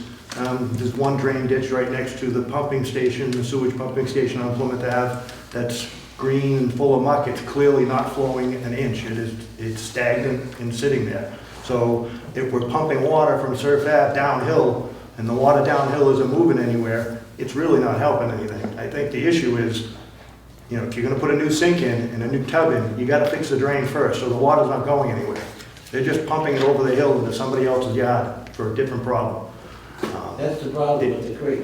The creek is stuck, it's been that way for years. I've been coming for years and I hear about the creek and Plymouth Ave and the poor people on Plymouth Ave that their house is sunk. It's the dike. Is there something wrong with the dike where it doesn't open, the flap doesn't open and let the water discharge at low tide? Or are the creeks clogged? I mean, there's something further down the rail, not Surf Ave, that's causing this woman to not be able to get into her house. It's something else. Good. So this goes into the Bass Creek. There's different branches, okay? The Plymouth Ave, Johnson Terrace, MacArthur, okay, they come into Bass Creek about a mile, about a mile from where they're, what we're talking about. Behind the houses. Yeah, the section that's got all the frags in it and needs to be cleaned out is by the old bus parking area, which is that storage area, about 2,000 feet down to where it makes a bend and starts going towards the airport. That section there is totally fragged up. And so when you have anything coming down, it hits the frags that are growing in the creek itself and it starts to dam everything up. and the water tries to go and find its way around it, and so you don't have a, defined creek bank, the water just sprawling all over the place. So it just slows things down, it has to be cleaned out. But the creek, I'll call it the ditch that leads into the creek, that was created when all those houses in that area was filled in, and those houses were created, that is functioning pretty good. I mean, it was rebuilt in, was it mid-90s, I think it was. We reconstructed the ditch from Monitor Road all the way to Ocean Street. New culverts, they restored the banks and everything, and it's been in pretty good shape. There's frags going around it, but it's pretty open right now. So it is taking the water. I was kind of surprised that they were able to dewater it quickly. So the water's going into the frag tank, and then it pours into the drain that is in Hartford, and then it flows towards the creek. And the water is clean. It's tested for turbidity, and it's been draining to the creek, and the creek has taken it. So that hasn't been an issue. The water level's a little bit higher. If I go to Ocean Street, the water level's usually below the crest of the pipe. It was a few inches above the crest of the pipe. So it's been a little bit higher, but it is taking it. But if we get that stretch cleaned out, it would be a lot better. Now, the pump station, we cleaned out the ditch next to the pump station for about, I think it was about 130 feet or so. We got the part that was definitely clogged up, cleaned out. That was cleaned out. Then across the street, we cleaned the one to Persian. Yeah, okay. That was cleaned out. So the water is flowing through there. And then we've got Johnson Terrace. We've got that ditch cleaned out from Johnson Terrace to behind 307. There was a small section in there that was clear. It's starting to get fragged up a bit, but we couldn't reach it. It was at the time it was a 30-foot width on the ditch itself, so it was, and there was no frags in there, but there are frags going in there now. But it's a pretty clear shot from 307 all the way down to Johnson Terrace, and the water was flowing fine. It was as far as the water level behind the ditch. Behind the creek, I should say, the Bass Creek and the dike. The water level's been at like minus 0.5, okay? This recent water took it to about plus 0.5, so it was up about a foot, which is, we like to keep it in the negative numbers. It did go up a little bit. But it was back down. At 3 o'clock this morning, it was at plus 0.5. That was the highest we'd seen it. It's been hovering around minus 0.5. It goes down to around minus 2. So that's functioning fine. The gates, all the gates open. It's just, water does come back in order to keep all those ditches with, salt water helps with the Phragmite growth. So if we introduce some salt back in there, supposedly it helps with the Phragmite growth. The regulators are trying to get as much as we can, but we can't afford to go any more on that one tie gate. It's an adjustable tie gate. It allows us to bring the water back into the estuary, and right now it's at around 24 inches or 30 inches. 30 inches open, and that's about where we want to keep it. Keeping that water going up and down, it keeps the water from being stagnant. It helps with mosquito control. Just keep moving things like that. So that's a reason for having that opening.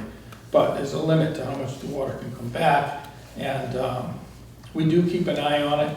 We have it on a website, so we're watching that water level constantly. Charlie goes down and measures the water level of Johnson Terrace weekly. He's down there looking at, in case anything happens. So we've got a handle on what the water levels look like. We're still trying to address 307. we're gonna have to look at a future project for that. But, I don't know. I think it's handling some of the water, but certainly the creek needs to be cleaned out at that point. Hey, Mr. Chairman. Question? Yeah, Joe Pasevich, Wilson Road. I just want to say that the flooding at my location just gets worse and worse with each big storm. I've never seen such a lake in my yard as I saw last night. And also, I don't know if it has to do with just the non-maintenance of the drainage going into Bass Creek, or if it has something to do with the hundreds of thousands of square feet of pavement that was added when they expanded the airport, you know, with all the extra runoff. And also, one other thing, so I've been talking about this for at least 20 years, and it just keeps getting worse in my area. But one other thing directly related to the Surf Ave project is that they're using the back parking area of the convenience store on the corner there, Yogi's or whatever they call it now. It's getting really sloppy. They're bringing the excavated loamy soil from the project is being dumped in that parking lot. And also sand and gravel is being stored and transferred from that point. And a lot of that muck is now getting onto Plymouth Ave. So I just want to bring that to the engineer's attention, that it's getting really messy down there. Thank you. Thank you. Okay, are we all set? Let's. Anybody else? Can I just as a final rundown, sorry, Mr. Chair, we're going to be having weekly updates through the superintendent, either the outgoing or the incoming, bi-weekly updates. Our meetings, yeah. Updates. When the next meeting is, The we'll reports. announce the next meeting. We're going to have probably over the next week or so, hopefully a detailed history of what's transpired. I'm surprised the board doesn't have a better handle on that, because I feel like this has been the board's project. Really? I am. The engineer's project. He is an engineer, but he answers to the board, and the board is there, and the board answers to the We're gonna have public. an update, all right? Okay. So the history of what sort of transpired, I guess I think that would be helpful for folks. And then we're gonna try to keep to that 6-week project, is that right? Anything else that I'm missing?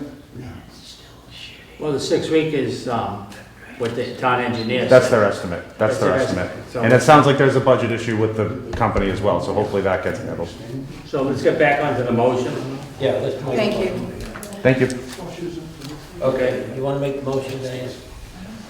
Yep, sure, I'll make the motion, to authorize amendment number 4 to contract 2021-13, engineering services, Surf Ave, water main and drainage replacement with Environmental Partners LLC, an additional amount of $11,300 for task 5, $32,500 for task 9, and $16,130 for task 10, for a total amount of $59,930, and the chairman or designee will sign the contract amendment when the documents are prepared. Second. Aye. Aye. Aye. 3-0. Thanks, Rod. Thank you, everyone. Thank you, everyone, for coming. Okay, action item 4 is a draft letter to select board Joseph Driveway Way. Okay.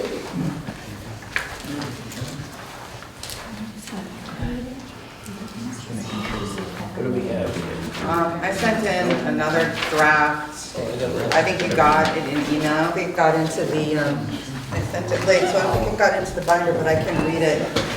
I didn't edit that letter, which we, talked about last meeting somewhat, so, you want me to read it, or? I'm trying to find. I have it. You have it in your email. I sent it late. I got it. Good. Sorry. Yeah, go ahead. Okay. All right. So, yeah, so I made some changes on that. The letter that I read at the last meeting, and we were gonna talk about this, so. So this is in response to the liability question brought up at the Board of Public Works meeting, and the letter from the safety officer. So to the Marshfield Select Board, as you know, the current Board of Public Works voted 2-1 to restore the guardrail configuration in front of the DSA to its previous layout, which had been in place for many years. The board members voted this reversal because the work which was contracted for and voted on by the previous Board of Public Works did not include any plan to move the position of the guardrails and thus create a new opening to the site. Replacing the guardrails along Drybeck Road with new guardrails was the extent of the project presented to the board and voted on and approved in 2019. That needs an exact date. In the years since the board approved the contract for the guardrail replacement, the project came up in several meetings. However, changing the position of the guardrails and creating a center opening was never discussed with the board, nor was it voted on. This fact is verified by meeting minutes, meeting videos, and board member statements. In February of 2023, the guardrail project was somehow altered during installation and a new center opening was made without Board of Public Works approval. This center opening created a steep drop-off. The steep drop-off would necessitate significant fill be added in order to achieve an even and securely graded ramp. The steep drop-off at the center opening made it difficult for vehicles to pull out onto the road in a safe, smooth manner and speed. Additionally, the fill needed to build a securely graded ramp would have created an issue of ongoing maintenance for the DPW, requiring the DPW to access funds and labor hours to sustain the ramp. Furthermore, the material added to create such a graded ramp would likely migrate over time, which would violate zoning laws by impinging upon the coastal wetland zone, where no fill is allowed per Marshfield town bylaws. The prior Board of Public Works had approved the project and bid for replacement of the guardrails only. The Board of Public Works cannot allow the DPW to become involved in the ongoing maintenance of this unapproved center opening, as this is a misuse of DPW labor and funds. The change made by moving the position of the guardrails to create a center opening in this site is in violation to Marshfield town bylaws. It's the sworn duty of the BOPW to uphold town bylaws. Their vote to restore the guardrail configuration in front of the DSA to its previous layout is in support of Marshfield town bylaws. The Select Board has allowed this dirt area to function as a parking lot for Harbor Park visitors and commercial events, despite the fact that Marshfield zoning bylaw does not fully support the parking lot at this site. The Harbor Master has directed visitors to park at this site via a Harbor Park parking sign, despite the fact that Marshfield zoning bylaw does not fully support a parking lot at this site. The board members received the safety officer's letter dated June 2nd, 2023. The Board of Public Works would like to note that the previous entrance was apparently there for decades with no known problems. While there are some reasonable points in the letter to support an opinion favorable to the center opening, the original opening has had no safety issues, and the entrance is a smooth, secure, established grade without the need for maintenance. Additionally, as opposed to the center entrance, the original opening location reduces traffic over the crosswalks since no vehicle entering and exiting from the north drives over any crosswalk. The center entrance required that vehicles must drive over a crosswalk in both directions. The center entrance created a less safe flow of traffic within the site since vehicles could turn left or right when entering. The original opening allows entering vehicles to turn only in one direction only, thus giving pedestrians inside the area a clear sight of vehicles as they enter, with surety about which direction the vehicle will be turning. The letter states the safety officer's observation of the width of the original entrance to be 24 feet and the center opening to be 40 feet. He does not state in what manner his measurements were taken. In any case, we believe these measurements are incorrect and the original opening measurement is 30 feet.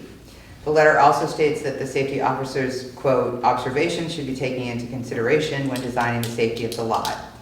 The Board of Public Works is not designing the safety of the lot. The Board of Public Works has gone on record stating that they consider this site to be the DSA and they do not endorse this site to be used as a parking lot.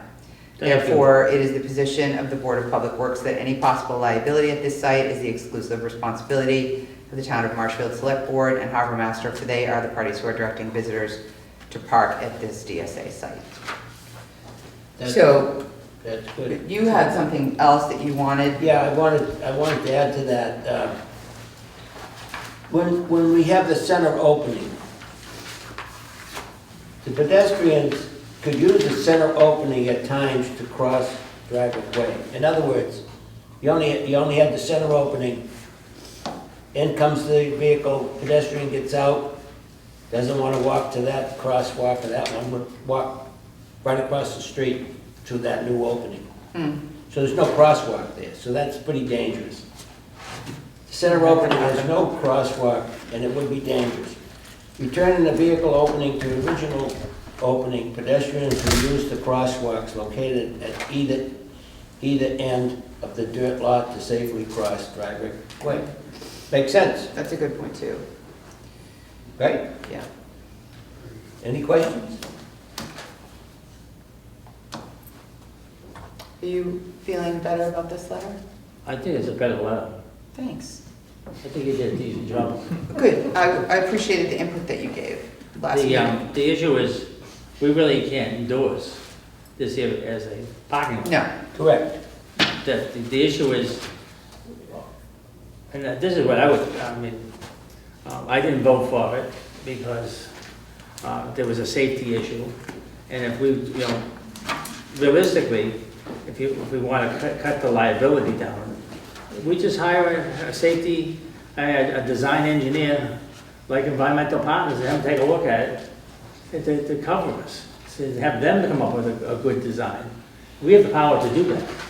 That way, it doesn't matter if we agree or disagree with the safety officer. We're going to go one step higher and do it from an engineering professional level to make sure it's done right. But if we're not endorsing it as a parking lot, how do we? Well, the thing is, at some point, it's going to be a parking lot. No. At some point, it might be, actually, I'll just put it this way.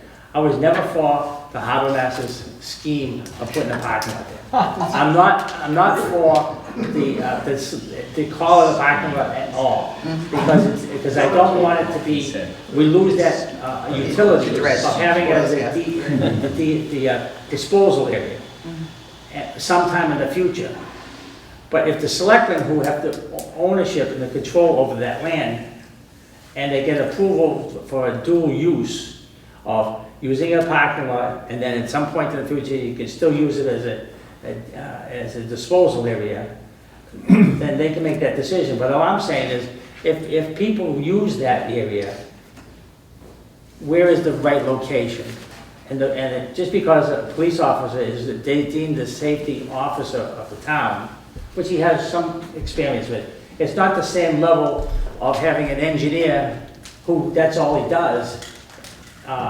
From a professional standpoint, look at it from safety and where were the correct opening of where that egress and exit would be.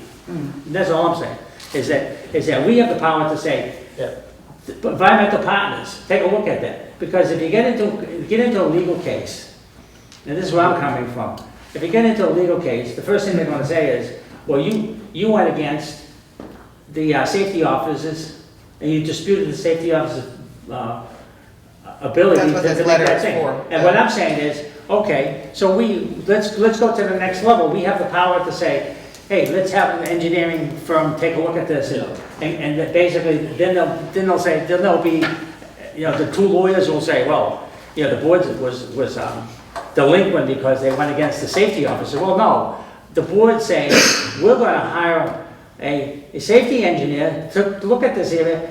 At some point, it might be a parking lot, and we might want to have a good plan done, a professional plan done. Well, when that time comes, we'll deal with it, but right now. If that happens, yeah, we should. So, as I'm saying, but the thing is, I would like to go on record of saying that's my recommendation. Okay, that's fine. Because if someone got hit, right now, if someone got hit, and because of what town council's letter was. Stand in line, come on, let's move on. John, please let's be respectful. Let's be respectful. I'm looking at it from a professional standpoint. I know, but you've talked 5 minutes on this, No, I talked about 3 minutes. So, okay, fine. Yeah. I mean, you guys can write the letter, do what you want to do. I was against it in the first place because I don't want it to be a parking lot. Right. I think it seems like we're all in agreement about how we feel about this But I was looking at, area, I'm saying, how do you cut your liability down? we don't have any liability, Bob. We don't have any liability. Okay, so I mean, if you feel like that way, But we do have to answer I feel like we, have to So, answer so here, my recommendation would be to add to the level that the Board of Public Works feels that if there's any type of liability, we should hire an engineering firm that deals with this to set the record straight. Yeah, I don't see how we can do that though, when it's not zoned it's not zoned for a parking lot. So how can we spend taxpayers' money to hire an engineering company to determine what's safe exit and entrance to a parking lot that's not zoned as a parking lot? Sure. I don't think we can do that. So my point was we probably just close the whole thing off with a guardrail, don't let anyone park there at all, period. All right, let's move Right. on to the letter. So, Yeah, I'm fine. I'm fine with the letter. I think if we could add in that the the pedestrian has an opportunity to cross where no crosswalks I exist. can add that in.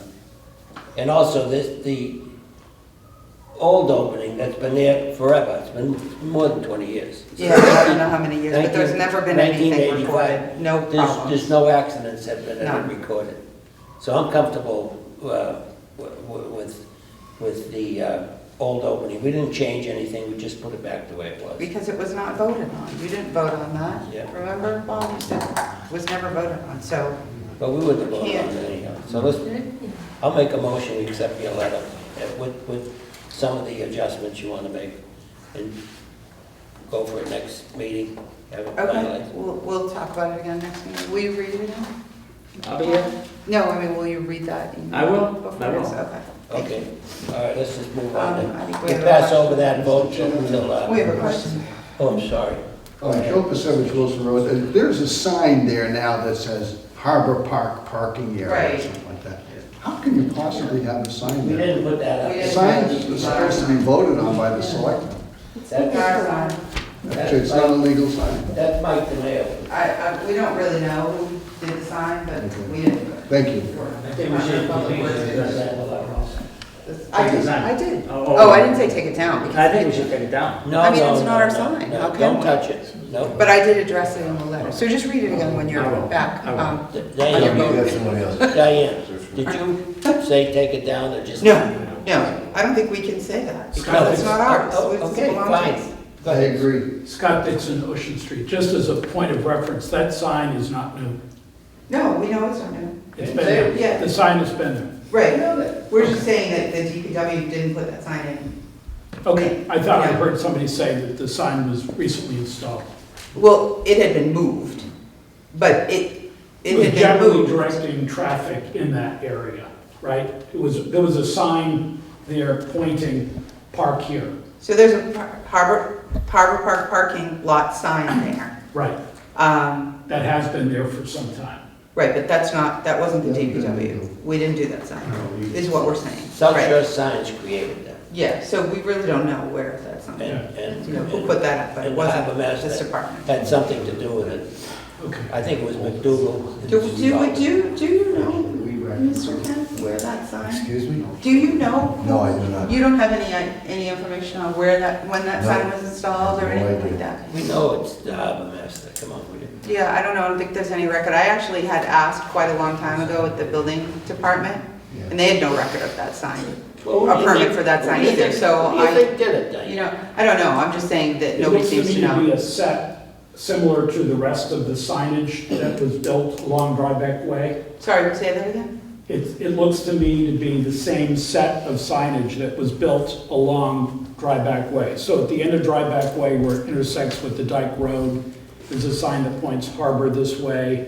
Halfway up where the walkway goes over to the Brant Rock Esplanade, there's other signs that say retail shops this way, or, Brant Rock shops this way. You guys know what I'm talking about? Yeah, they were probably all made by the same sign company. And installed at the same time. Yeah, well, I don't think we don't know that, but, We don't know that exactly. right, so we really don't know, where those came from. Should But, be so I a- don't think we should be a make record. assumptions. But I have tried to find out about that sign, and there wasn't any information available. Okay. All right, so we'll move on and discuss that at our next meeting, Yep. August 14th. Okay, Jimmy, you're up. Me? Discussion of superintendent, oh, I'm sorry. That's not me. Search committee. You're Jim, not the search committee. You're the superintendent. What do we got going? Oh, the search committee, Search committee. okay. What do we I have a got? question about this. So, last week, we had put it on the board, and then we got, so as a recap, we got the advertisement, Yeah, and basically it was more of presenting something that would be, something that we would agree to, both the committee and the advertisement and the whole bit of the whole concept. yeah, And had Anne Marie put this on, Yeah. which spells out the job, Yeah. all the different aspects. right. It's pretty thorough. So I think that Yeah, but that this needs- advertisement, That needs some fix. A little bit of work. I think Okay. this advertisement needs to have more of this in it. Okay. I have a question about that. Go ahead. His comment. Were you looking for us to kind of work on that? And I didn't do any work on changing No, I any of understand. this, Last week but was that what we were? Last week was sort of like presenting the idea of having a committee. Right. Represented one person from each of us, and then have someone from public safety, management, and budget, like the advisory committee, and maybe legal, and figure that out. So have a concept, screening committee. We make the final decision. Right. And the final interviews. But I think that the advertisement needs to be beefed up with those ideal qualifications. And I could take a crack at it. I can also, so Okay, maybe we yeah, can fine. both bring in a Yeah, version. so I can Okay. bring that, and then, Yeah, why don't we all do and then that? maybe? the actual draft job description, maybe needs to be viewed by us, and maybe we need to beef some of that. Because, one of the biggest things with the superintendent of public works is the external supports that they bring. That Tom has brought as a superintendent, of going after Grants and stuff, right? going after funding, going after making sure that Marshfield is at the table when there's federal grants out there, when there's state grants out there, and bring that back to Marshfield so that the ratepayers and the state, the taxpayers don't have to do 100% of it. So, by just hiring someone who has a degree in engineering and maybe a master's degree and maybe a PE, might not have any of those skills that really need to be done Yeah. from a superintendent. Because we have a chief engineer, we have Roger Casino, we have a chief operations guy, we have a chief financial guy. So, basically, that superintendent is really to, manage the team, but also be on the front at the state and the federal level with our representatives to bring in the available money that's available out there that we don't have to pay as a taxpayer. We get our piece of the pie. I have a question. Can you stop So we're gonna all kind of work on this advertisement, bring in some other of these qualifications and skills into that. Yeah. So are we gonna wait until next meeting to present each of our versions, or can we send that to Anne Marie kind of as we work on it? We're not, obviously we're not gonna be voting on anything, but is that allowed? Yeah, I mean, No, I don't- To just share you know, this is very the different information? it's very different from when we initially did it twice before. I mean, I don't know, it's a little different nowadays with procedure, but however you want to vote, it's fine. My question is, so I take this ad, right, and I try to rework it, like Bob's suggesting, and add, some of, a little bit more finer points of these skills and qualifications to it, and I work on that, over the weekend or whatever, right? Yeah. And I can email it to you. You can send it to the board, Right, they can at least look at it Right. and see how it kind of matches up with Yeah. what maybe they have come up with, the other two board members. yeah. We can share information that way, that's Exactly. not, Yeah, that so doesn't if you could- violate open meeting law, 'cause we're No, not if you send voting it on to me, anything. then I disperse it. It's, okay, perfect. So if you So did for the that, as long as we don't have, back and forth between the board members. between us, right. Right. Okay, so maybe we can all do that. Yeah. fine. But I have another question too about, and I don't know who can answer this one, but about our picks for the committee. So we each get one pick Yeah, and we can choose anybody. So we can choose someone, you had recommendations of, kind of the type of. Who gets the other pick? Choose. Yeah, so we each have one No, we pick. had 2 picks. I don't know. We each have one personal pick, is what you're saying? yeah. No. That we That was can proposed. recommend? That's what you're proposing? That's what I would So where do the propose. other 3 come from? The other people would be, I would think that somebody, because they have to deal with police and Right, but who's fire. picking them? We 3 pick. We pick the people. So we Everyone. each get 2 picks, is what you're Well, saying? we collectively would pick, who 6. would be from the budget. It could be someone from the advisory board. We should pick somebody from public safety, police or fire. And we should have town council and, the town council, the town administrator, from a management and legal standpoint. So that's what your, That's my that's your proposal. idea? Yeah, that's my idea. But So if you we want, each- but we have 6 if you don't want to deal with, if you don't want legal, and you don't want management, and you don't want public safety, and you just want to have someone from budget and our picks, we as a board can do that, but I don't recommend that. But you could do that if you wanted to. And then, so what if we don't all agree on each other's picks? That's okay, we just have 6 picks, 2 each. And we don't have to agree? No. Okay, I know who my 2 are. Well, we never have, Kidding. we're never going to be in agreement on everything. Okay, but wait, that's not something that we can have have a good to, discussion. we don't have to vote on and agree No. to that. No. And we have to, each get 2. and the other issue is, We if you pick a ask, committee. if you Pick a ask the committee, people, 6 people, yeah, each of us have 2 picks. Right. if you, but the thing is, I think that I think we could have our own pick, a personal pick. It would be, it could be anyone. But from the other standpoint, I think we need to have somebody that really works in the town all the time with the budget. Because it's got a lot of interaction with the budget. I think we should have somebody, either police or fire, or both, or whatever, because we interact, the superintendent would interact with the police and fire all the time. And I think they're gonna have to deal with management and legal. So, I mean, those are the other, it doesn't have to be Bob Geller, it could be someone from his office. I mean, it could be Mike Resch or somebody from his office, it doesn't matter. It's like, but I think that sort of gives a framework of a screen. Okay, understand what you're saying. that's good. Okay. We each got 2 picks. So Because, I mean, not everyone has the same Correct. feeling about certain individuals. Okay, let's, So should we have those ready for the next meeting? next meeting, yeah. We well, should? Yeah, sure. So we're gonna have our 2 picks ready? Yeah. Okay, Okay, let's move on to the vote to accept the minutes. I read them. okay, I'm- good. That was a good full conversation. Miss Butler hasn't come back. Miss Butler? Yeah, I was gonna ask about her. So Our, She hasn't our called, other she's not abatement gonna- appointment, we hasn't haven't heard from anything. her. I'm going to email you that. One department has not heard from her either. Okay, all right. Okay, so I make a motion, everybody's set with 6/5/23. Make a motion, we accept the minutes of 6/5/23. Do I have a Second. second? All in favor? Yep. Aye, thanks, Annie.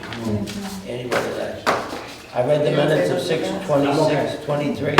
I read those minutes. I'm all set with them. Any comments on 6/26/23? Make a motion. Do I have a second? Second. All those in favor? Right. Aye. Okay, the minutes are done. Superintendent's report. Is that what you're doing? Well, you got most of the report from Surfed, but I was Yeah. gonna bring that up at Okay. budget. So, where it's been raining and everything, we've been working on catch basins, cleaning, doing roadsides, patching. I haven't got to what you want. Fixed the guardrail down on Joseph Driveway last week. Yep. That's all done. What else have we been Nice- doing really? nice job. Sweeping.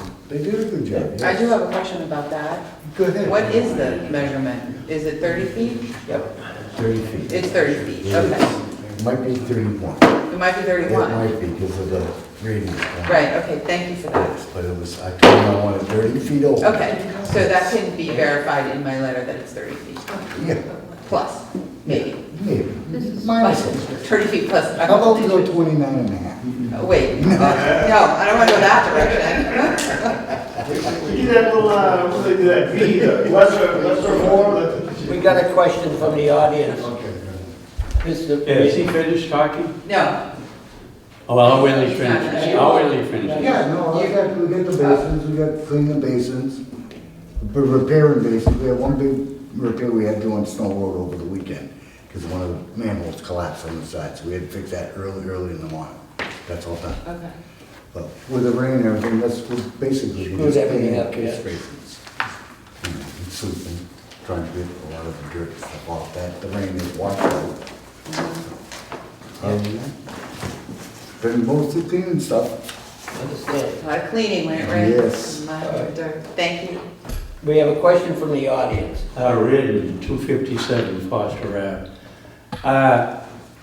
There used to be a crosswalk down the end of 11th Road that went across, and Ocean Street. yeah, they went across Ocean Street.